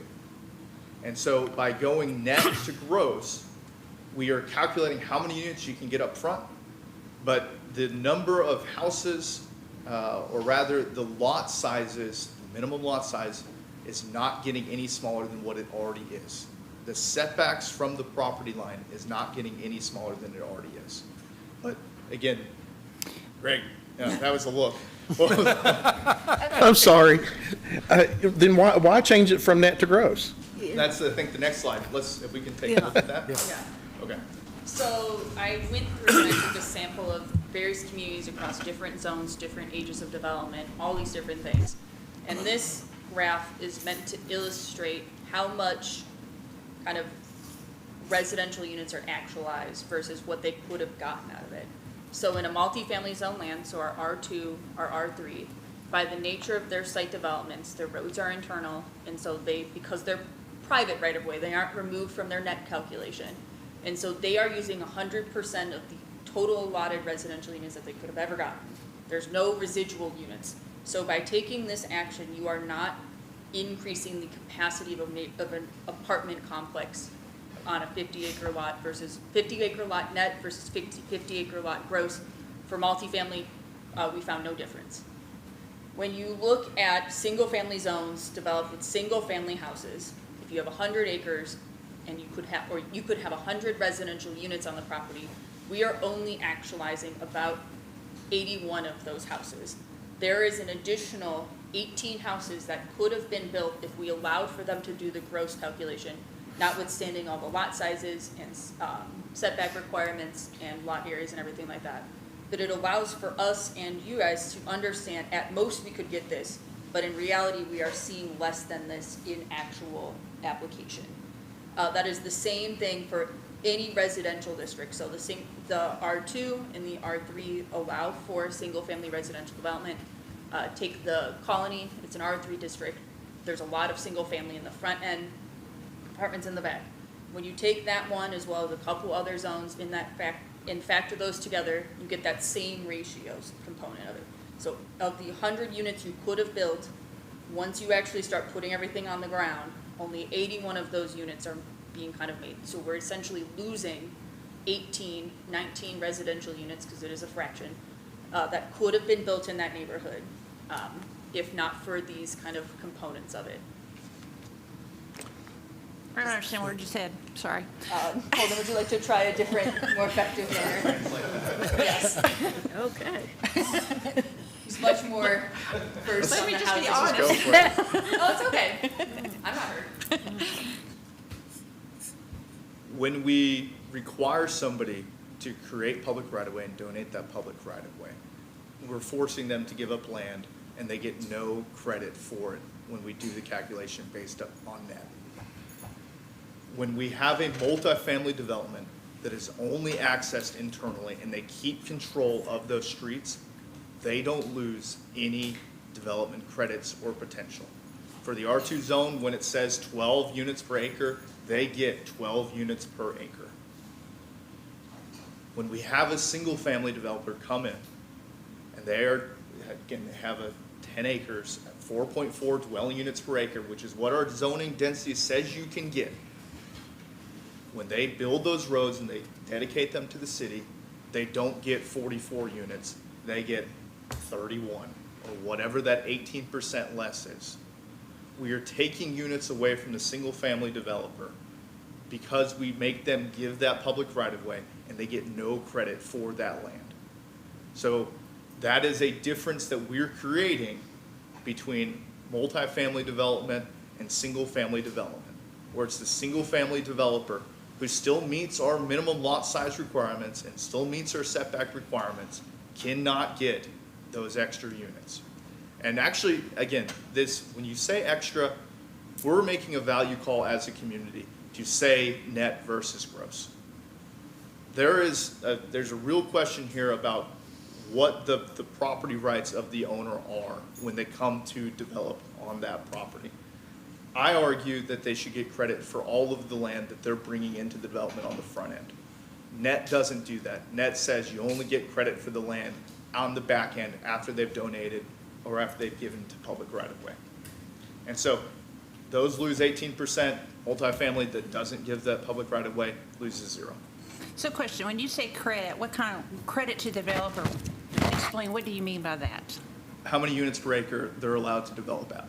Okay, so if they're only going to be able, regardless, whichever you're going to be able to do only a certain amount, you said they don't get credit for the roads that they're putting in. I don't understand when you say credit for that. If they're only going to do a certain amount of houses based on what your setbacks, blah, blah, blah, blah, are, what is the credit? Is it a credit or something that helps them with getting finances, or what? I think the other way to say it would be this. If in some hypothetical development, they know that they're going to build roads and donate them to the city of Georgetown on 2 acres. Those 2 acres of roads that they build and give to the city, they don't get development credit associated with that acreage. The multifamily developer does. That's the difference. Okay.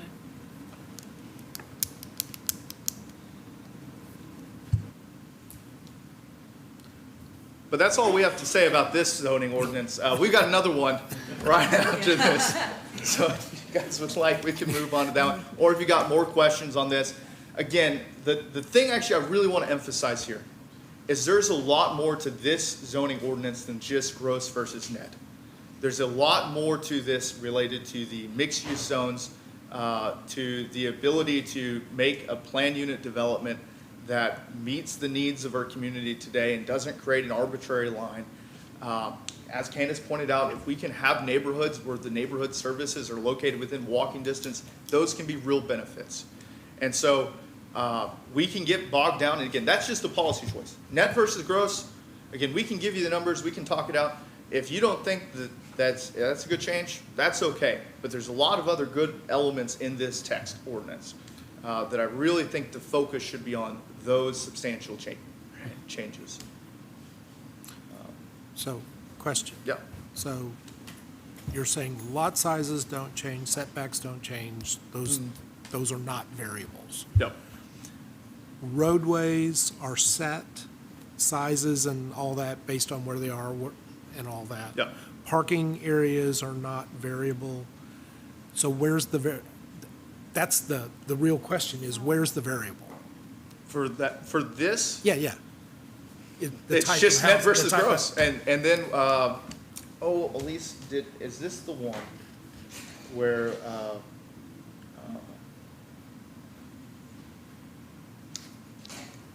that's the variable, it's just net versus gross, and then we're allowing for planned unit developments to incorporate mixed-use development inside of that. We'll look back into it more. It's the type of development that you're doing is the variable. Sure. The mix, that's the variable. I have a question that it might not be relevant, or you might not be able to answer it. But I've had some calls about the cherry blossom development. Yep. Is any of this discussion relevant to what the cherry blossom neighbors are concerned about? So the cherry blossom case is unique. So the cherry blossom case is a commercially zoned property. Right. That's trying to rezone to residential with the intent of putting in a number of apartments while keeping some of the commercial space to itself. The other thing that it's very important to understand for the cherry blossom one, and I'm very glad Mr. Rhett Shirley's here, that's his case. A large portion of the concerns for that case revolve around traffic. Right. The proposals that we're putting forward are still dependent on, can you get people in and out of the site safely? Traffic is again, that's one of those things that's not changing. That But it was review also still takes height. place. It was also height, I believe, of some of the buildings. So this is a really interesting one. Because it's commercial right now, it has a certain height that it could develop to. I think Elise just said 65 feet. 75 feet or 6 stories. Yeah. When it changes to, I think they've proposed R3. That is 2 stories by right, up to 3 stories if they increase their setbacks. And so in this, and I think they have requested, they had originally requested the waiver, but they've now proposed only going to 2 stories. They only have, I think, are looking at 2 stories right now. That's their concept. And so what's interesting in this one is the commercial use by right could be much taller than the residential use. But they're reducing it by going to a residential use below what would otherwise be allowed. There's a lot going on that case. Yeah. Well, it's interesting because I think it integrates into some of this thinking that we're trying to decide on. Yeah. So for that one, at least, that would be one of the projects where it would be commercial on the first floor with residential above. Right. And so in that way, you preserve the commercial use of the property and then facilitate additional units, dependent, of course, on traffic. And that traffic study didn't look great. No. And staff, what was staff's recommendation for that zone change? Yeah, okay. Well, can I ask a question about that? I don't know for sure if this is the right spot or not, but I'm going to anyway. You all on the commons over there, your staff actually, if I understand correctly, was holding the feet down on not giving them a variance on a situation. And I don't know what the situation was, what they were asking for. Which, when I heard that, I was actually kind of happy. It sounded like you all were listening to us, saying that, we don't do variances except under real important situations. But your commission didn't follow suit with that. So it sounds like they weren't listening to what we feel like the people's concerns are. So what was that about? What was the variance that they had asked for? Yeah, no, I'll take first crack at it. And again, I'd love to discuss this, in depth if you guys are looking for, if you ever want updates on specific cases, please let us know. We'd be happy to come and present on specific decisions that the Planning Commission has made. With that said, my body, the Planning Commission, is empowered to make decisions under the statutes of KRS 100. Anytime my staff reviews variances, it is underneath the statutes of KRS 100.243. And we are consistent with that. We only give variances where they meet those statutory requirements. That request ultimately boils down to a request to change a setback from 100 feet, and they requested a variance to go to 65 feet. Their argument was based on the shape of the parcel. They have basically a pie-shaped parcel.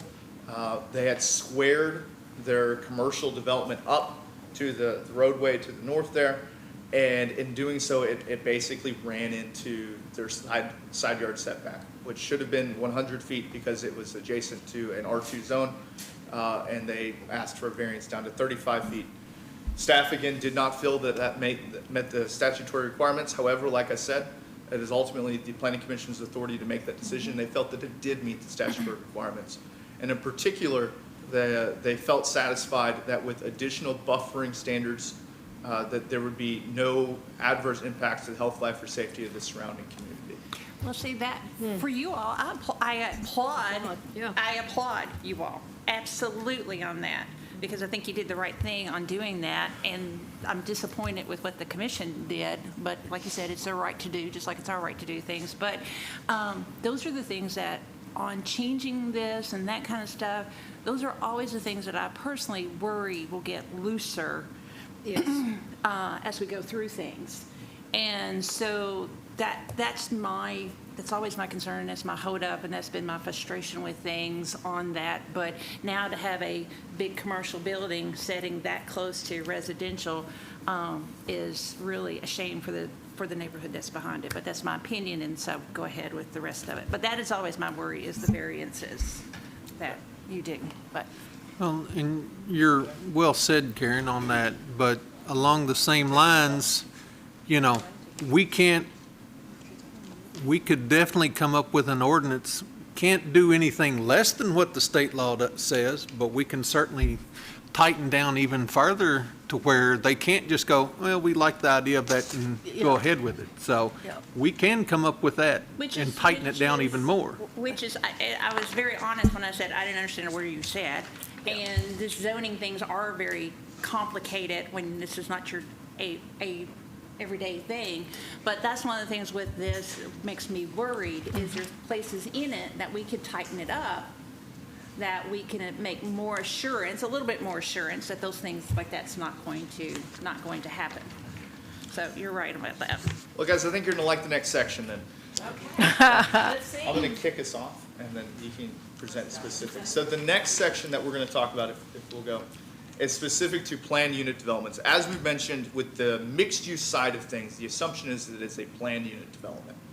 And so what is a planned unit development? What do we currently have, and why are we trying to change it? Planned unit development, essentially, in the simplest form, is a special type of rezone where we look to incorporate some level of flexibility into the development with the understanding being then that the community should get some sort of extra benefit out of it. Planning unit developments, again, are a tool that my office has used for many years. It is about, if we're talking loose, the current existing ordinance is about the loosest part of the zoning ordinance that we have. Because essentially it says that a planning unit development can only have the uses allowed in the zoning ordinance unless the planning commission says otherwise. It can only have the densities allowed in the zoning ordinance unless the planning commission says otherwise, with the understanding again that there's some sort of community benefit. What we're seeking to do with this new and updated proposed PUD ordinance is to define what that community benefit is and how we can ensure that when the developer says that they need flexibility, we can tell them upfront what that flexibility can be. And so, again, on kind of just the basic level, when somebody comes in and says we need a PUD, it's been kind of the long-standing position in my office that we advocate for 10% usable open space. This leads to a lot of questions like what is open space and what is usable. I'll just, as an example, the ordinance that we've proposed and what you guys have in front of you tonight says that actually we want a minimum of 20% open space, and that at least 65% of that open space needs to be usable. And then we do something we haven't done previously. We define what usable open space is.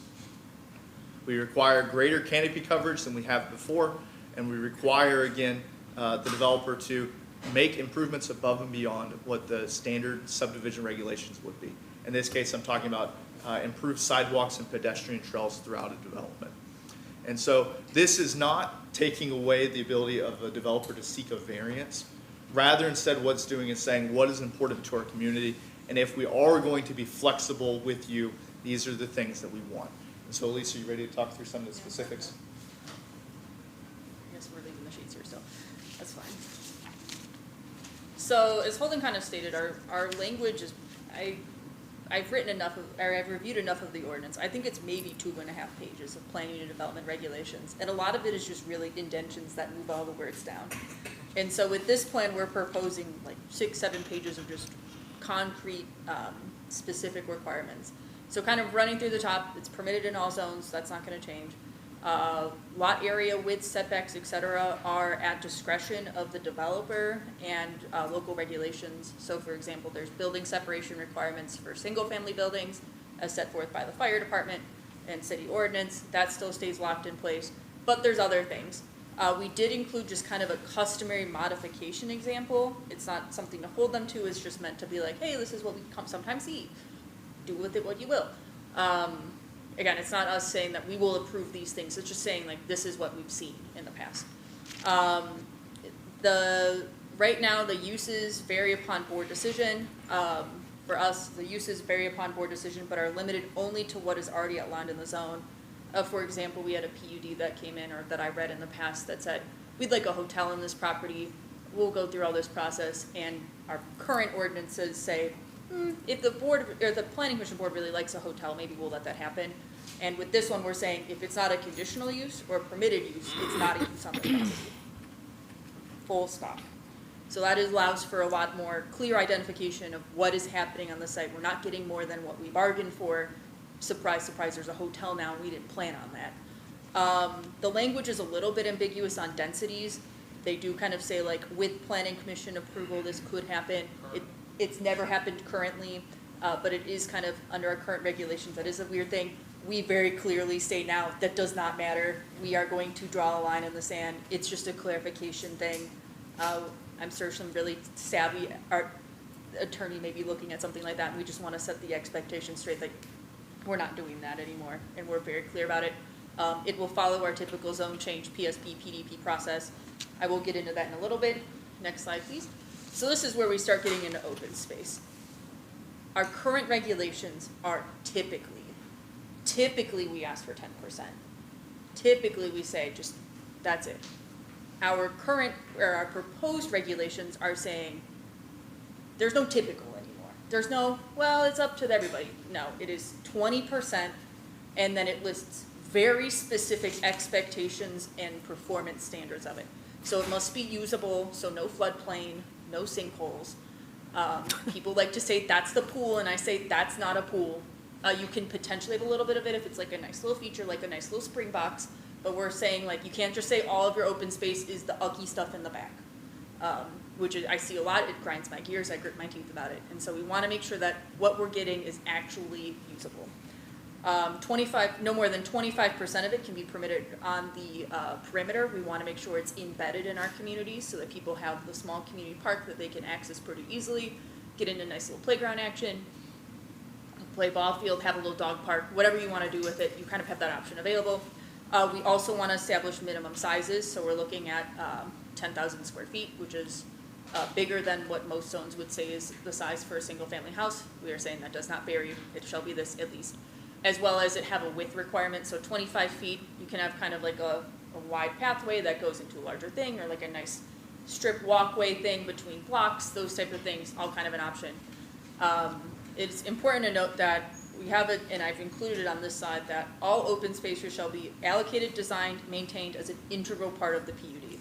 We want to make sure that these are retained in perpetuity, and that someone knows what's going on with them, and it does not get lost to the sands of time, and now we don't know what's going on anymore. Next slide. Our next one have to do with accessibility. So proximity of a residence to an open space. We want you to be within 300 feet or 300 yards. So it's about a quarter of a mile to walk from point A to point B. We want the sidewalks to connect residential units to open spaces. We want the open space to have at least 25% of its linear boundary on the perimeter of a road so that you can actually see that there's an open space there. You can't really have like this lollipop thing where it's this really small thing, you don't know what's back there till you get there. We want everyone to know that that's open space. We want to ensure that there's multiple access points to get there. So if you're at a corner, you can get on from both sides. If it's splitting on block spaces, you have a lot of space for it. So we just want to make sure that people can get to it really easily, either through an easement or defined pathway, and that those areas be constructed in a similar manner as the sidewalk, so it's very intentional. It's not just, oh, it's my gravel pathway to do this, and everything else is a really nice sidewalk. It's like, that doesn't look like we planned it out. Having the sidewalk ensures that people have a safe mechanism to get there, and a clear mechanism to get to the side, to get to the amenity that they're supposed to be able to enjoy. Next slide, please. So right now we see a lot of just people dedicating just squares of land that they don't want to use, or they just want just squares somewhere. And then they ask, well, I can't reach this metric. What we've kind of devised and discussed as staff, as well as just informed with other kind of neighborhoods and communities, is to kind of allow for like a different option to it. So think of this kind of as like a mini legacy trail type thing, where it's a 10-foot wide easement, not shared by any other easements, so not a front yard, not a backyard, not a utility easement. A nice wide easement with a 6-foot long walk, or 6-foot wide walkway that you can utilize. It can allow for people to cross safely, with stop points for people to stop in the shade or to sit on a bench or get their mail kiosk if they wanted to, kind of at regular intervals, so you can kind of have that general kind of sprinkling of resources. It's not just a bunch of benches in one spot, nothing else around it, and it's completely sun bleached and no one wants to sit there, it's too hot. So we want to make sure that we have amenities and stuff like that, and that trail has to connect the usable open spaces. Yes, ma'am. Question, on that trail idea, is that going to be paved, or are they allowed to do like mulching to make the pavement?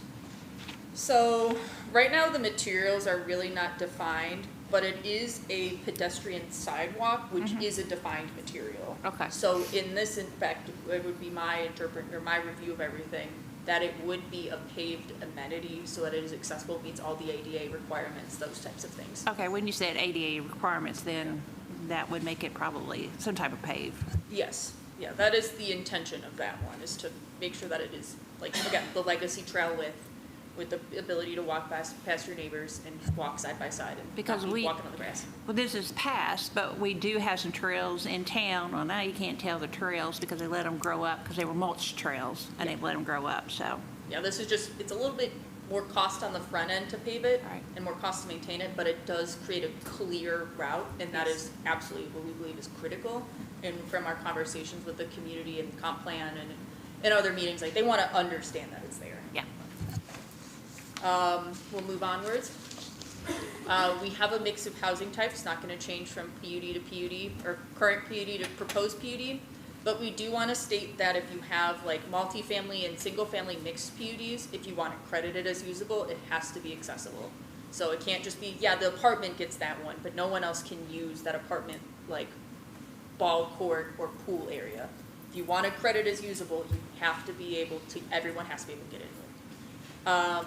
For residential and non-residentially zoned ones, a little bit more atypical, but we do see them sometimes. If you put the open space in the commercial area or in an area that is like an office designation or something along those lines, it has to be able to connect to that residential thing. So residents can make that clear connection that here's my green space, here's my house, we can get from point A to point B. Next one, neighborhood connectivity items, as stated. All concept plans and master plans, development plans, et cetera, have to indicate which uses are intended for like which open space, and no one amenity type can be utilized for more than 50% of all the usable open spaces. The reasoning behind this is that we see developers, we see projects come in and they say, yeah, that's the open space. They don't do any improvements to it. They don't have any access point to it. There's no amenity there. They'll be like, the HOA can figure that out. The staff believes and the community believes that there's not a lot of play areas for kids to utilize. There's not a lot of options available. There's no like clear loop thing or a ball field or anything like that. And so by saying that no one amenity type can be used for no more than 50%, essentially tells a developer that we want improvements to this. We want this to be usable for not just one type of use of walking your dog in a field and looking at all the wildflowers and all the dandelions. It's actually like engageable in how you may want to recreate. So that's a pretty critical conversation and critical thing that we believe is important from our conversations with the community. That is something that people are interested in. They want options. We'll move to the next one. Tree canopy requirements. Currently, it's base zone based. So if you're in a single family residential, depending upon how many trees, you see 10 to 15% canopy coverage. For multifamily, you see 15 to 20% canopy coverage. Overall now, it's just saying it's 30. So if you have the residential and commercial, it's 30. If it is single-family residential and multifamily, it's not combine the two and have this hodgepodge density of trees issue. It's just 30 across the board. Make sure that it's consistent. It makes it look like a more cohesive neighborhood when you actually have cohesive plantings. The phasing of development, a lot of people say, oh, well, I'll just push that back. I'll just do my open space later. We've specifically identified that you can't wait. You have to put it in. If you're going to put some neighborhoods in and you do 2 phases or 2 units side by side, you need to make sure that those get the open spaces when you do it. If someone's supposed to live there, there should be an open space for them to use. Last item, and Todd, this is informed by you because you always ask about this. This is just procedural stuff. Everything has to follow our regulations. Currently, if a PUD is approved, we keep the records internally. We would still continue to do that, but I do want to call out that a record plat needs to be formed identifying the concept plan and having that being officially recorded in the court's office, so that when someone comes in, they can look and it's tied to their deed. Hey, I rezoned this property. It's tied here saying, this is what we were expecting to have. This is now kind of walking you into place. There may be a little bit of twisting around, like you may orient things a little bit differently. You may distribute housing types a little bit differently. But ultimately, this kind of layout is what we are expecting people to adhere to so that we don't have that surprise, it's this now. We recorded it as this document, and we expect this to be the way that it is. But that would not preclude all of this variance stuff that happens, correct? I will take a breath and my holding is 3. So that's also why, in looking at the PUD, we've tried to identify what those, what we're calling customary modifications are or could be. When we talk about all these things that we're now expecting the developer to provide for us and show the benefit they're giving to the community, there is that expectation that they do receive some sort of flexibility from us. Because without that flexibility, there's no incentive to then produce these, neighborhood benefits. If you were going through the PUD process, it's staff's, number one, it's the expectation that you're asking for some sort of variance, because otherwise you wouldn't need the flexibility. That's different from the KRS 100.243 questions, which are, Say a waiver. yeah. Yeah, with the PUD, it's more of a waiver. Variances, and this is something else that's very important to understand, are dimensional in nature, and that is all. When the KRS statutes describe when a variance can and should be applied, it's with the understanding that it is only applied when the statutes are met for very specific cases which are dimensional in nature. You can't get a variance from uses. You can't get a variance from something like the canopy requirement, because that's not dimensional. Those are development regulations apart from dimensions. And so when you say this, like, it's a different conversation. Variances are a different conversation. What were you trying to understand by pointing that out? Well, I wanna make sure I get it. I just wanted to know the difference there. Okay. It's a good clarification to keep in mind, because I still think we need to tighten up variances by ordinance eventually. Thank you. And when you say dimensional, I understand that. All right. Let me turn my microphone on. Question? Oh. Thank you all. The gentleman back there over there. Are there any additional questions related to ZOTA number 2 or ZOTA number 4? I understand 4 much better than 2. So. Yes, this is a much more straightforward, straightforward. If there are thoughts and comments, you can always receive them. I know we're about to do the first reading on the other ones that we discussed last time. So again, we really appreciate planning and zoning. And it's very important we get this right and puts us with the right foot forward. Holden, thank you so much. All the you. information, very well done and so on. Yes, ma'am.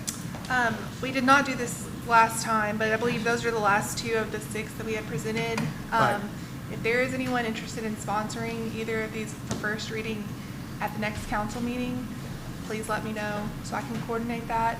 If you want to discuss that now, you can. It's totally fine to do one or the other or both. But I know that we've been trying to keep things moving and keep this going, so. Okay. All right, thank you.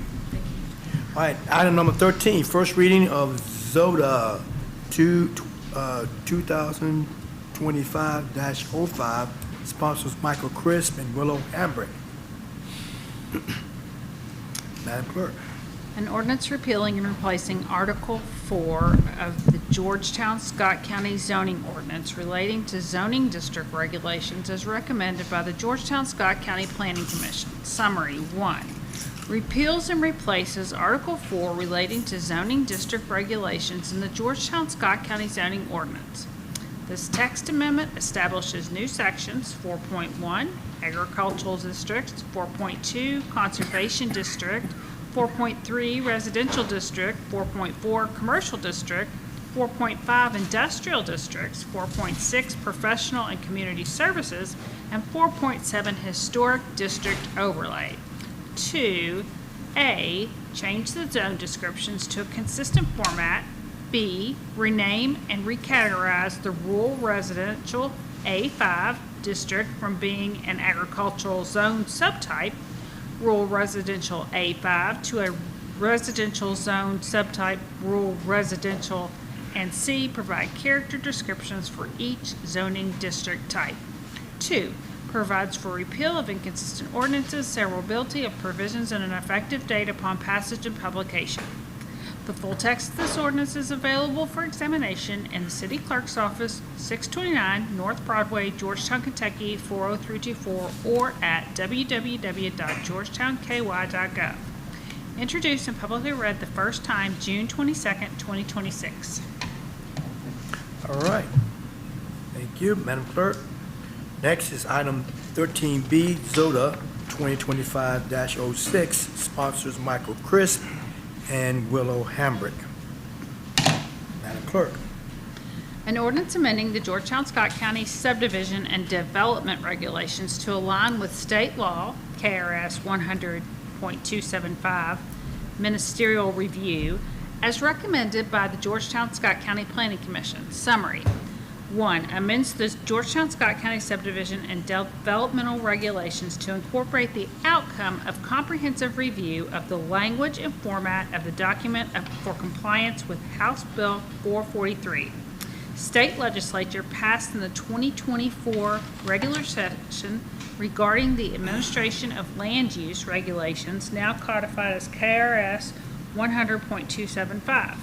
In addition to the language review pursuant to KRS 102.275, the amendment also includes A, changes to Articles 3 through 9 relating to the procedural and review changes for improved alignment and state regulations, and B, changes to Articles 10 through 12 to consolidate requirements to one location and to correct any discrepancies within the regulations.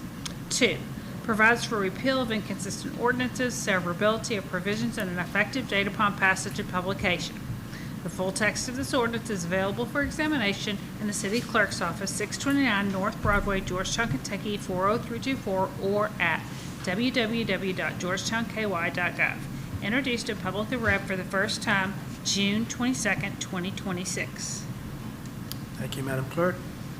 Item 14, second reading of the budget amendment ordinance, fiscal year 2025-2026, sponsors Tammy Lusby Mitchell and Greg Hampton. Yes, I went over this at the last meeting, just as a reminder. This does address some of those things that were mentioned during the audit about budgeting for some of our leased items, so. An ordinance amending the annual budget ordinance for fiscal year July 1, 2025 through June 30, 2026. Summary, general fund. Prior year revenues are increased by $7,250. Lease proceeds revenue is increased by $704,415. General government expenses are decreased by $16,025. Building inspection expenses are decreased by $22,505. Police expenses are decreased by $1,353,722. Fire expenses are decreased by $1,691,530. Code enforcement expenses are decreased by $17,700. Public works expenses are decreased by $97,000. Engineering expenses are decreased by $3,000. Transfers to other funds are increased by $1,207,250.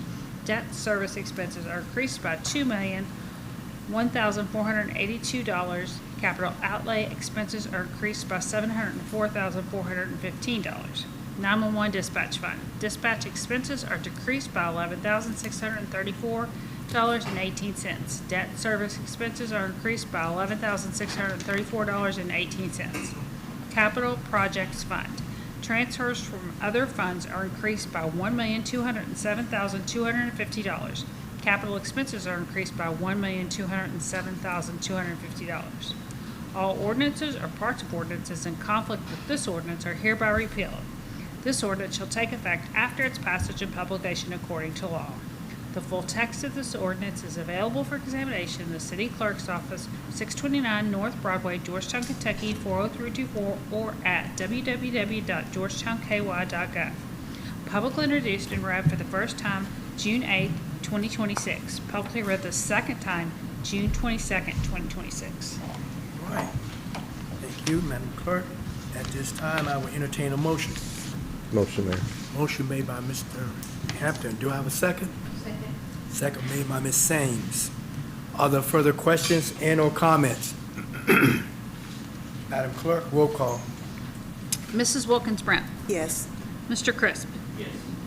Mrs. Hambrick. Yes. Mr. Hampton. Yes. Mr. Minke. Yes. Mrs. Lesby Mitchell. Yes. Mrs. Tingle Sames. Yes. Mr. Stone. Yes. All right, let the record reflect that the motion passed 8-0. Item 15, all right, it's GMWSS, and so we're going to do the water usage first, and then water treatment plant update, and I guess we can do all the others together if you want to go ahead and read those, and then have one ordinance, one crack at it. I do need to apologize, Mayor, that item B was a video on the water treatment plant. We've had some technical difficulties tonight, and that's not available. Okay. If we could, we'll bring it back to the next meeting. So you'll bring that back, so that's gonna be a bring back. Okay, and then therefore, then we'll go and do the 15A, and then after that, if you would go through C through F, and then we'll make a motion to accept all of those, okay? Yes, sir. Okay, we're going to start with our monthly update for leak checks. This information reflects May of 2026. As you can see on the left side of the screen, out of our 15,451 water customers, we performed 44 leak checks in May. Of those 44, 33 of those leak checks resulted in no leak detection. 11 of those customers did show a leak at the meter, meaning we saw continuous flow through the meter with all water fixtures turned off. If you look at the right side of the graph, of those 44 leak tests performed, 29 were requested by the customer, and 15 were initiated by GMWSS. Of those customer requested leak checks, the 29, 23 did not have a leak, 6 did have a leak, showing continuous flow at the meter. On the GMWSS initiated leak checks, the 15 there in the bottom, 10 did not have a leak, 5 did have a leak. Questions on that slide before we move on?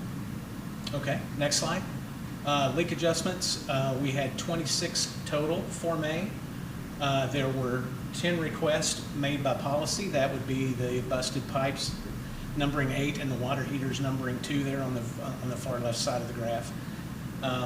And 16 were courtesy adjustments. Those were a variety of issues.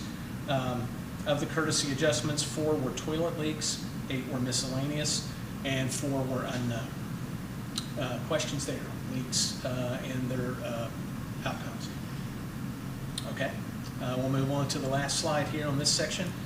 This chart reflects residential usage categories over the last 3 months, so March, April, and May of 2026. We've got residential usage compared to usage ranges. In April, we added an additional usage category at 8,001 to 10,000, and then 5,001 to 8,000. These usage plots line up very consistently month over month, showing that we don't have any major variations in usage or volume. Questions there? Sorry, quick question. Yes, sir. Back on the leaks themselves. Of the 8 leaks that were pipe related, are any of those connected or potentially connected to any of the blasting and things like that that's been going on in town?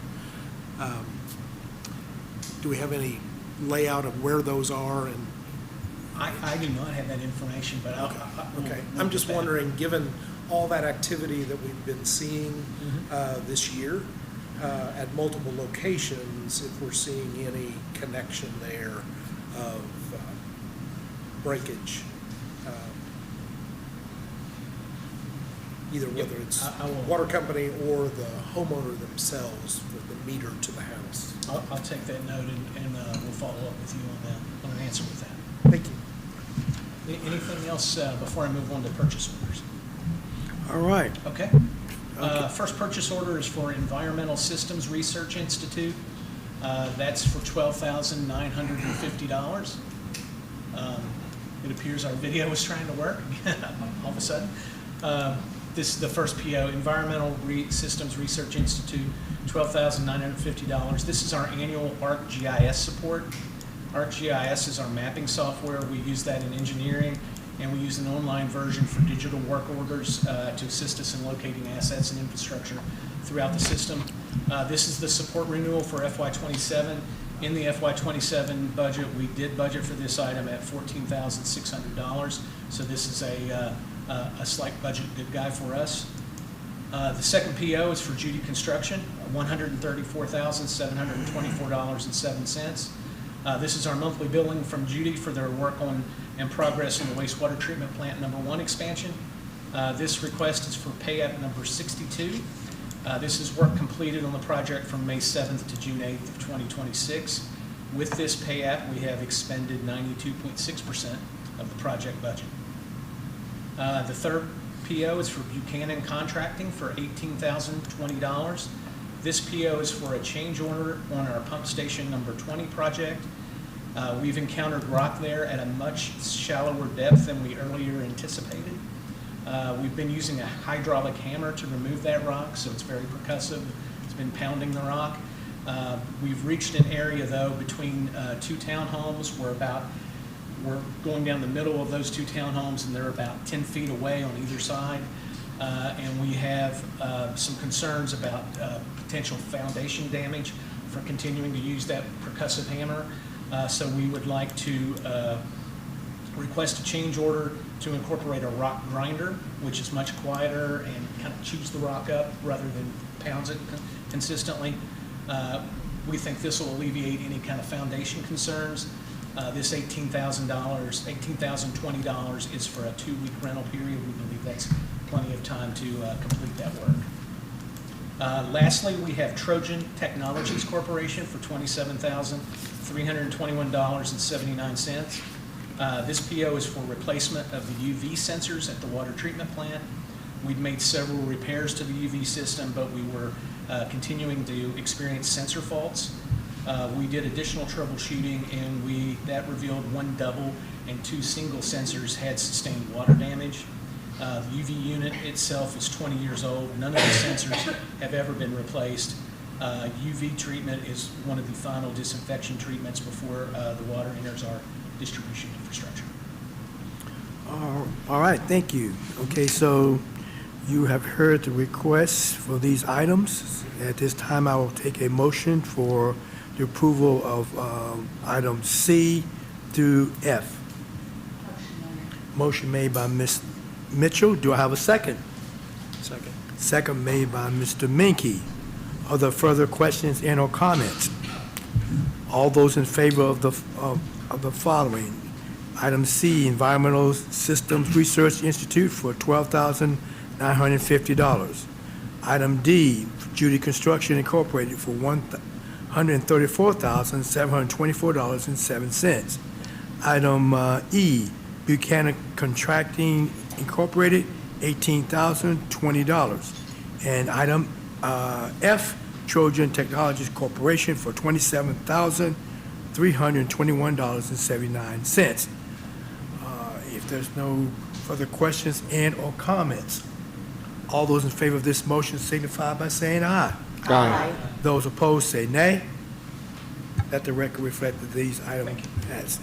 Item 16, City Engineer Municipal Order for Payment Analysis.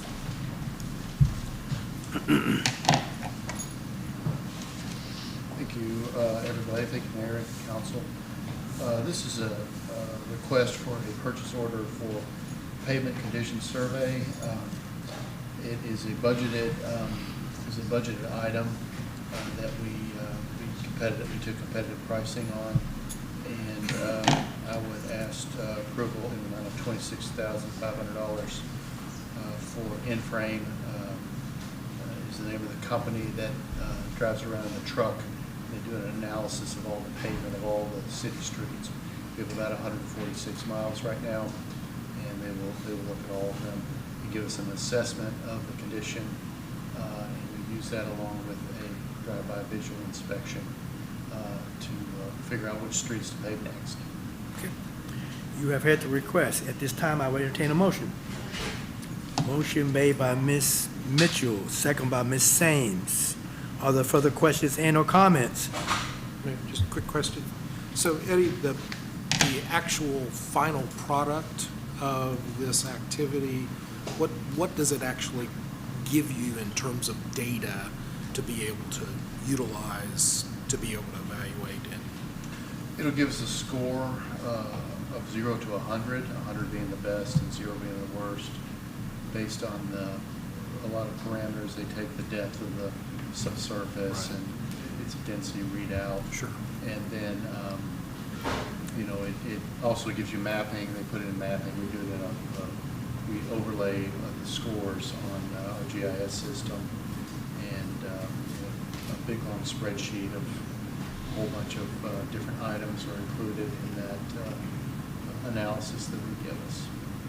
I could give a presentation after we get it done to go over the results, if that would help.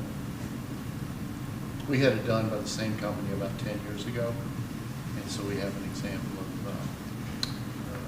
we use that in our current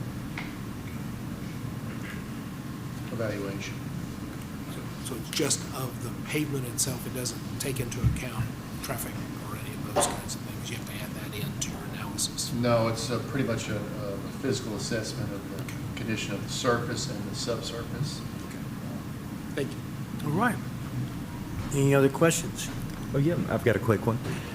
Eddie, out of age of the roads that are being analyzed and usage, is one factor between those usually cause the longevity to be an issue with the road, or is it usually both of those factors, or are there other factors too? It's usually the traffic load. The heavier traveled roads are going to wear out the fastest. And then a lot of times when they changed the road regulations 15 or so years ago, some of the ones that predate that currently we have about a 12-foot thick pavement. It's stone and blacktop. Anything predating that, they may have a little different, they may have been built to a different standard, and so they may wear out faster, may not. Okay. But pretty much traffic load is the main driver. Great. All right. Okay, thank you. Okay. If there's no other more questions, all those in favor of the motion signify by saying aye. Aye. Those opposed say nay. Let the record Thank you reflect. all. Okay, item 17, police municipal order for purchase of a forensic scanner.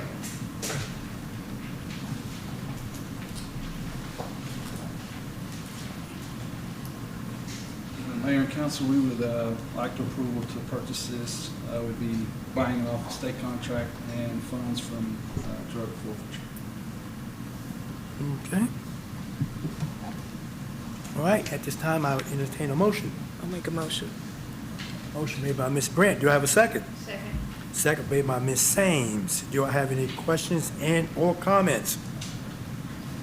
All those in favor of the municipal order for purchase of a forensic scanner signify by saying aye. Aye. Those opposed say nay.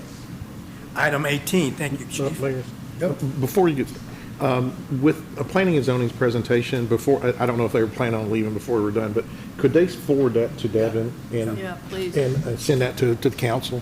Yes. Is that possible? Yep. All right, thank you. That's all right. Item 18, fire. Item A, municipal order for annual physical contract. Good evening, Mayor. Good evening, council. Good evening. Yes, so we have three here tonight, three orders I'd like to discuss. The first one is the annual physical contracts, physicals that we have for NFPA 1852. Entering into an agreement with SiteMed. SiteMed is a company that specializes in firefighter physicals, so I'm really excited to start working with them pending your approval. Thank you. You have heard the request. At this time, I've entertained a motion. So moved. Motion made by Ms. Hambrick. Do I have a second? Second. Second made by Mr. Crisp. Are there further questions and/or comments? Quick question. Yes, sir. So are there any local opportunities for We these put out physicals? an RFQ for this, yes, and we've worked with local vendors and we've worked with vendors outside of the area as well. The RFQ was filed, we reviewed it, it was unanimous afterwards that SiteMed was the winner of the RFQ. So, go ahead, just follow up. So with this, looks like they're out of Florida, so how does Yes. that work? So it's actually, they're mobile. Okay. I actually saw them at one of the conferences that I've been to over the years. Checked all their references. They do a lot of large departments. They do Raleigh, North Carolina. That's like 700 firefighters. So basically, it's a mobile. It's kind of like the blood mobile. It's like a mobile lab. They bring to our department, which that's what I'm really excited about, is because they're focusing on us and no one else. Okay, thank you. All right. Is there any other questions or comments? All those in favor of this motion signify by saying aye. Aye. Those opposed say nay. Item you. B, municipal order for purchase of fire engine. Yes, Future this- fire station number 4. My apologies. Yes, this has been in discussion, I think, for quite some time now. This would be Purchase of a additional fire engine for future fire station number 4. We are told the build times now are down to about 24 to 28 months. If we're looking at Station 4, the projection for that is summer of 28. So that puts us right in line with this build. I would like the opportunity to go ahead and get in line for that. Utilizing our most recent purchases, the twins that we call them from 2022, this will give us an opportunity to work out any kinks. And if we see any tweaks that we want to make in this new build, then we'll have that opportunity to do that as well. Thank you. You have heard the request. At this time, I will entertain a motion. Motion. Motion made by Mr. Minky. Do I have a second? I'll second. Second made by Ms. Brent. Are there further questions and or comments? All those in favor of this motion signify by saying aye. Aye. Those opposed say nay. And last item, item C, municipal order, fire department uniform first contract extension. Yes, this is just a simple request to extend the contract. We selected a new vendor last year, so we have been working with them now for 1 year, and we are happy, and would like to move forward for 1 additional year. You have heard the request. At this time, I will entertain a motion. Motion made by Mr. Chris. Do I have a second? Second. Second made by Ms. Hambrick. Are there further questions and or comments? All those in favor of this motion signify by saying aye. Aye. Those opposed say nay. Let the record reflect it passed. Item 20, Thank you. finance. Item A, 20A, municipal order, investment proposal, Stockyard Bank and Trust. Yes, we directly solicited some of the local financial institutions here in our town that have brick and mortar locations. We ultimately had a 4-person scoring committee consisting of myself, CAO Golden, finance chairperson, Greg Hampton, and Chip Sutherland, who's our fiscal agent with Baird. We utilized his expertise as well. And based on the scoring of those proposals, Stockyards Bank had the highest scoring proposal. And in our discussions with Finance Committee, the Finance Committee has recommended making an initial $6 million additional investment with Stockyards Bank as a result of that process. We currently do have $5 million with them, but based on their proposal, which was included in your packet, we felt it was the most robust as far as supporting what the city needs and diversifying our investments. All righty. You have heard the request. At this time, I entertain a motion. Motion made by Ms. Mitchell. Do I have a second? Second. Second made by Mr. Hampton. Are there further questions and or comments? All those in favor of this motion signify by saying aye. Aye. Those opposed say nay. Item 20B, municipal order for surplus for City Hall. Yes, so as we will be moving here shortly and our new furniture, desks and things that we've ordered will be arriving. This is to surplus some of the old office furniture that will no longer need to be used. All right, you have heard the request. At this time, I will entertain a motion. Motion, Mayor. Motion made by Ms. Sands. Do I have a second? Second made by Ms. Mitchell. Are there further questions and or comments? All those in favor of the motion signify by saying aye. Aye. Those opposed say nay. Nay. Item 20C, municipal order for assignment of general fund balance, 6-30-2026. Yes, this is something that we do every year to prepare for our audit at the last council meeting. Basically, if there are any goods or services that did not get completed in this budget that we didn't plan for in next year's budget, we carry those over. With regards to our fund balance, it is simply moving it from one fiscal year to the next. With regards to our operating budget for fiscal year 27, these are all one-time expenses, so it does not affect that operating budget balance that you approved. It is a little larger than usual, I believe, because we had that late budget amendment in April that we normally don't do. And then there were a couple things that we did forget on the pool design to carry that one over, but there were a lot of things approved near the end of the year, a lot of procurement that was going on in the month of May, so just some things that we need to carry over. Again, just switching the fiscal year that they're coming out of. But on our June 30, 26 financial statements, it will be shown as an assignment of fund balance because we budgeted for it in '26, and we're reserving that to pay for these in '27. All right, you have heard the request. At this time, I will entertain a motion. Motion made by Mr. Hampton. Do I have a second? Second made by Ms. Mitchell. Are there further questions and or comments? All those in favor of this motion signify by saying aye. Aye. Those opposed say nay. Item 20D, quarterly financial update. Yes, my apologies, because I forgot to email this to Devin to put on there. You do have it in the packet, and we will obviously make it available through the clerk's office if any of the public want it after, so I apologize that it is not on the screen today. You have in your packet the March 31st detailed report. I won't be going through that, but you do have it available. And so the first page, just kind of a quick update on our fund balance projection for fiscal year '26. As of our last budget amendment, that was approved, which was budget amendment 3, since this one hadn't been approved yet tonight. We had anticipated using about 5.7 million of reserves, mostly for one-time expenses. And then we've been talking about that possible payroll revenue shortfall. We'll talk about that a little bit more.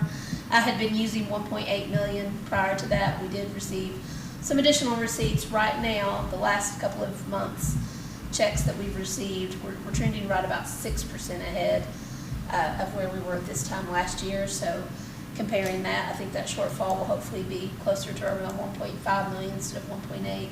Again, this is anticipated, just looking at where we're projected right now. We still have most of the month of May that will be coming in this month, and in the month of June that will be coming in all the way through the end of July. So we still have a couple of months to kind of see how everything plays out. So our adjusted fund balance projection at June 30, '26 of 24.6 million. On the next page, you have just that breakdown of our general fund budget progress on revenues and expenses. Again, with this is as of March 31st to tie with that report that you had. So keeping along with that, you can see all of those percentages. Revenue is showing 53.6%, but there's a lot to come in that last half of the year. That also includes all of that revenue from those non-cash items, because that is budgeted. So when those journal entries are made in preparation for the audit, the revenue that associated with those capital items will be booked. So that was quite a bit this year because we had the leased fire truck that was $3 million. Kind of have the percentage of each expense. Again, transfers to other funds. Those are all completed at the end of the year during preparation for the audit. That's why that's at 0%. Debt service, our last principal payment is made in June, so that will pick up after that. And the same thing on that capital. That is those non-cash capital items that will be adjusted during our audit. Again, if you all have any questions, let me know, but I want to focus on the revenue. So the first one is our payroll taxes or employee withholding. As you can see, we are running through the month of April, so May collections are attributable to the reporting period of April. We are running about $989,000 ahead of last year, which is about 6% ahead. So obviously, we talked about our budget. We had budgeted on a 9% projection. Right now, we're trending at about 6%. So just wanted to let you know that, and that was factored into the first slide on fund balance. The next one is net profits. We've currently collected about $2.4 million. There is some additional that will come in through June and July. I do have a note out to Scott just to talk about whether our net profits are down in general, and that I'm excluding any large employers, excluding any large estimated payments. I want to talk to him about how our net profits are trending in general. So I do have that question out to him, and I will provide communication to the mayor to send out to all of you once I'm able to hear back from him on that. And see, it's obviously hard to compare last year and this year because we had a large, a lot of net profits last year from estimated payments and things that are kind of skewing last year's numbers, so it's hard to compare to that. Typically, I would expect us to be between 3.5 to 4 million for the end of the year. The next one is insurance premium taxes. You can see that through those first 3 quarters, we collected $6,284,000, or about 71% of our budget. So we're about 4% below where I would expect to be, but our last quarter is also usually our largest. A lot of premiums, you collect the premium once a year when those policies are paid or renewed, and a lot of those do seem to happen in that last quarter. It is usually our largest quarter. So we'll keep an eye on that one as well. Right now, we're running about $113,000 ahead of last year. Property taxes, obviously at this point of the year, we have usually collected all or more of our budget. So as you can see, we budgeted $2.9 million, and we have already collected just a little under $3.1 million for property taxes. And that's about $287,000 more than last year. The next slide, or the next page in your packet, has the other funds. As you can see, dispatch running about 65 to 60% on revenues and expenses. The alcohol fund, the stormwater, that is very project-based. You'll see in that assignment MO that we just approved, there's a lot of stormwater projects to be carried over. Some of those are rather large, so that is why that percentage is low right now. Cemetery revenue, we've talked about that during the budget process, that it's running a little bit behind. That's also showing behind because we make a transfer from the general fund at the end of the year, and we bill the county at the end of the year for anything that their revenue doesn't cover. So most of their revenue comes from the city and the county at the end of the year after their transactions are complete and they're billed. So, and the last one is the alcoholic beverage regulatory fee revenue, and you can see, I don't think we had completely collected, but we're at about $994,952 through March 31st. So I'll double check on that quarter, because it is a little lower than what that has been in the past. So I'll double check on that. Those are filed quarterly, and we should have received everything for the March quarter, but that's a pretty low quarter, so let me look into it. Any questions? Okay. Thank you very much. As always, Stacy, thank you very much. Item 21, council discussion. Item 21A, old business. Has anybody got any old business to be brought before council? Item 21B, this is a new business item, discussion, data center moratorium, and I'm gonna kick this over to Mr. Stone. He brought this up to, who wants to talk about this and have a discussion. So, Mr. Stone? Well, the county, only has it if anyone would like to see it. The county has an ordinance, so that basically outlines their thoughts with the relationship to the data centers. So I think rather than go into a big, long, drawn-out ordinance, we can just do a simple resolution that says we support the county's stance on this, and that we support them, and we can go forward and be done with it. Okay, go ahead, excuse me?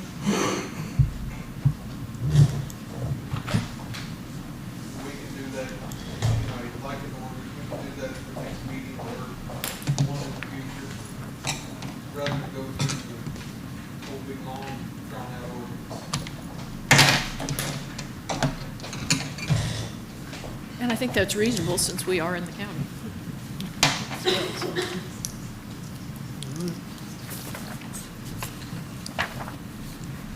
So is the county working towards developing a standard or just a forever ban? It gives planning and zoning a chance to catch up and.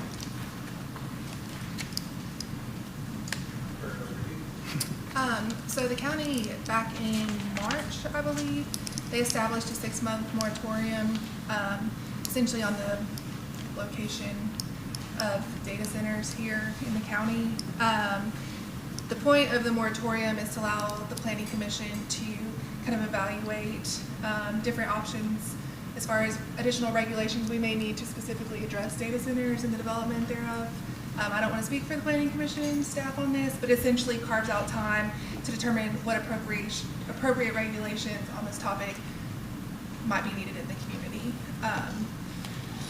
Talking with Judge Covington last week, so their moratorium is 6 months, so I believe that'll go through September, and that's when it expires. So just kind of keep that deadline in mind that we're mid-June, end of June. I don't know where the planning commission staff is necessarily in their review and thoughts on what this could look like. That's kind of where they're at.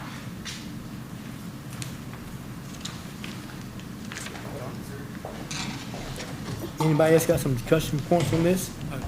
Does planning zone, they give us kind of their Their thoughts at Yeah. this point?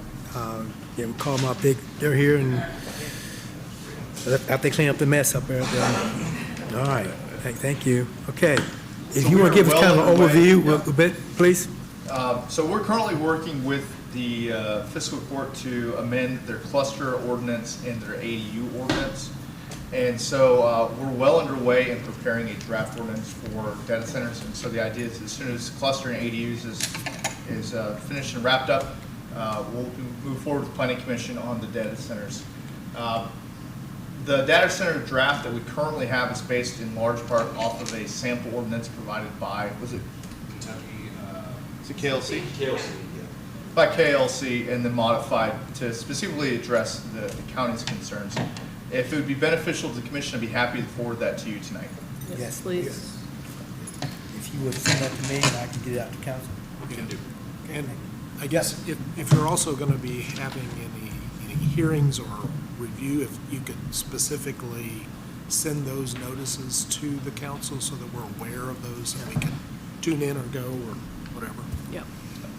Okay. Thank you. All right.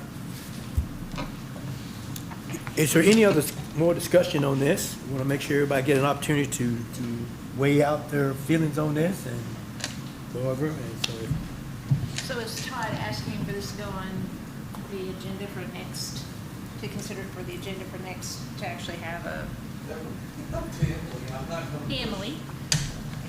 I mean, the county's already done it, so I mean, this is just something that we're showing Support. for the county on this. Yeah, so I think ultimately it's your choice if you want to have a standalone resolution next time to actually read and pass. We can do that. That would be my recommendation.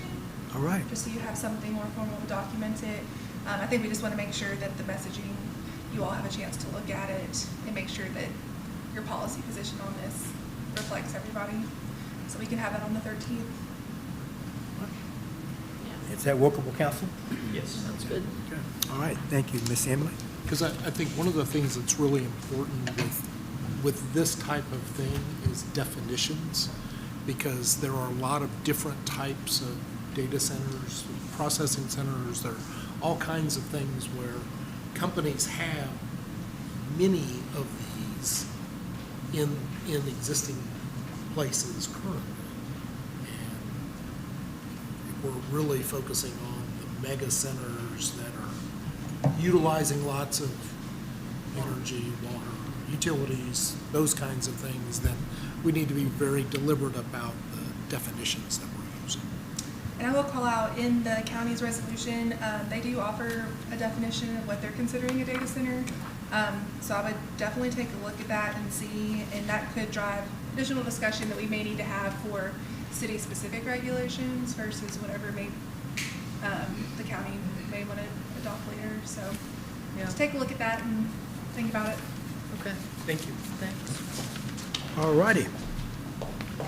That being said, let's now go to council comments, and I will start with Mr. Crisp. I have nothing tonight. Thank you. Ms. Sames. Two things. One, Terry Thomas that comes in front of us, his history that he talks about is outstanding. I hope that we can work with him somehow, including the museum, to work with him and collect that data, that information that he has, that history that he has. I'm sure he's getting it from somewhere other than just knowing it. But he fascinates me every time that he comes and he gives a little bit more history. So I support him in supporting that area of town with the history. And then the other thing, Hogan made the comment about invariances are measurements. Can we, this is a question, don't have an answer, don't understand, don't know. Can you pass an ordinance that says a variance cannot exceed a certain amount or a certain percentage if it's based on numbers? Is that something you're gonna have to look up on? Okay, For the legal we'll have to look people up. and for the, planning and zoning to see if that can be done to pass a variance can exceed a certain percentage or a certain amount. Okay, that's my question. Mr. Menke? Thank you, Mayor. Just a few items. One of the questions, I've been receiving a lot of calls from folks about blasting that's been going on, and if we have any information about the potential duration of this activity. The other that I mentioned earlier, there were some folks that were also having water issues, and whether or not there was any connection to that. That was just something that came up in my mind. Thinking back, there's a lot of houses that were built at a certain time in this community, from the meter to the house, that maybe weren't installed the best way possible, right on bedrock, that could cause some problems. So that was the impetus behind that question earlier. The second item, with the brickwork that we have going on, the replacement of the bricks on West Main, I noticed they haven't been working for quite a long time, and again, I travel that a long time, a lot of times, and people are having trouble crossing the street there to get to the businesses and things like that. Granted, they ought to be going to the corner, but that doesn't always happen. Any update there? Yeah, I share your frustration with that. They're going to be back tomorrow working. We've had a lot of discussions. Good. What has happened is they ran out of bricks, and they couldn't get. They thought it was a shelf item that they could just go to Lee Brick and Block and pick them up. They had to scramble around and find them. They found them. They've had them shipped here. And you ask, why do they need bricks when they're just putting? Well, every broken brick has to be replaced. Any chipped brick, replacing those. Plus, they have to cut little slices of them to fit the gaps that they need to do. They ran out. They made a mistake. We've had a lot of discussions. They will be back tomorrow working, weather permitting, and you'll start to see progress again. We'll get that block, and then we'll jump to the other side of the road, and then work our way up, and we'll be complete once we get up back to about where they stopped on the other side, where the planning and zoning and that block there. So I appreciate your concerns. Thank you. You're welcome. Then, Mayor, just the final thing that I've got is, I had an incident actually today where a scammer basically making a phone call saying they're from the Scott County Sheriff's Department, and that I had a out of time summons and all this, and basically when thinking that was a scam, asked who the sheriff was in Scott County, and they immediately hung up. I did send a note to Sheriff Nettles, but I just want to make folks aware that there are a lot of those kinds of things out there, and just don't buy into that. Immediately ask questions if you have a legitimate concern, and then share that information with the appropriate places. Yeah. Thank you. Ms. Hambert? Good meeting, Mayor. It's well discussed. All right. Ms. Brent? I have nothing, sir. Mr. Hampton? Agree with Willow. A great meeting tonight. Just a funny story to follow up on yours. Whenever I would get those calls, I would say, okay, let's go meet my brother, Sheriff Hampton. Click. I'll borrow that. Okay. So your name dropping, is that what you're now? Okay, all right, got it, all right. Ms. Mitchell, I just wanted to ask if we have the opportunity to ride the fire engine in the 4th of July parade this year. we can find out for you. The question is, can they, come up? Question is, will the fire engine truck be available in the 4th of July parade? It'll be For city- available. We'll have to talk with the city's risk manager, Patrick Johnson, unless you want to give that authority. All right, we'll talk about that. We can talk about it, Okay, yes. all right. Because we won't have another meeting before then, and so you just let us know. Yeah, I will email you. Okay, great. Just no throwing candy. Okay. I know that. Don't, no candy. All right, item number, okay, next. Oh, I'm sorry. It's okay. Kim, I had the same phone call. I kept them on the line for 45 minutes, just twisting them around, you know. Mr. I do Stone. that with, you know, Mr. Stone? the car warranty people are really fun to play with too, so I have nothing, sir. I have nothing. If no other business to be brought before this council, this meeting stands adjourned.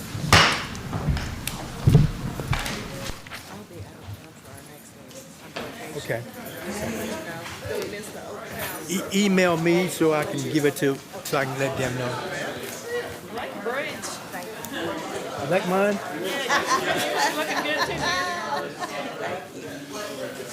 How long did it take to get them done?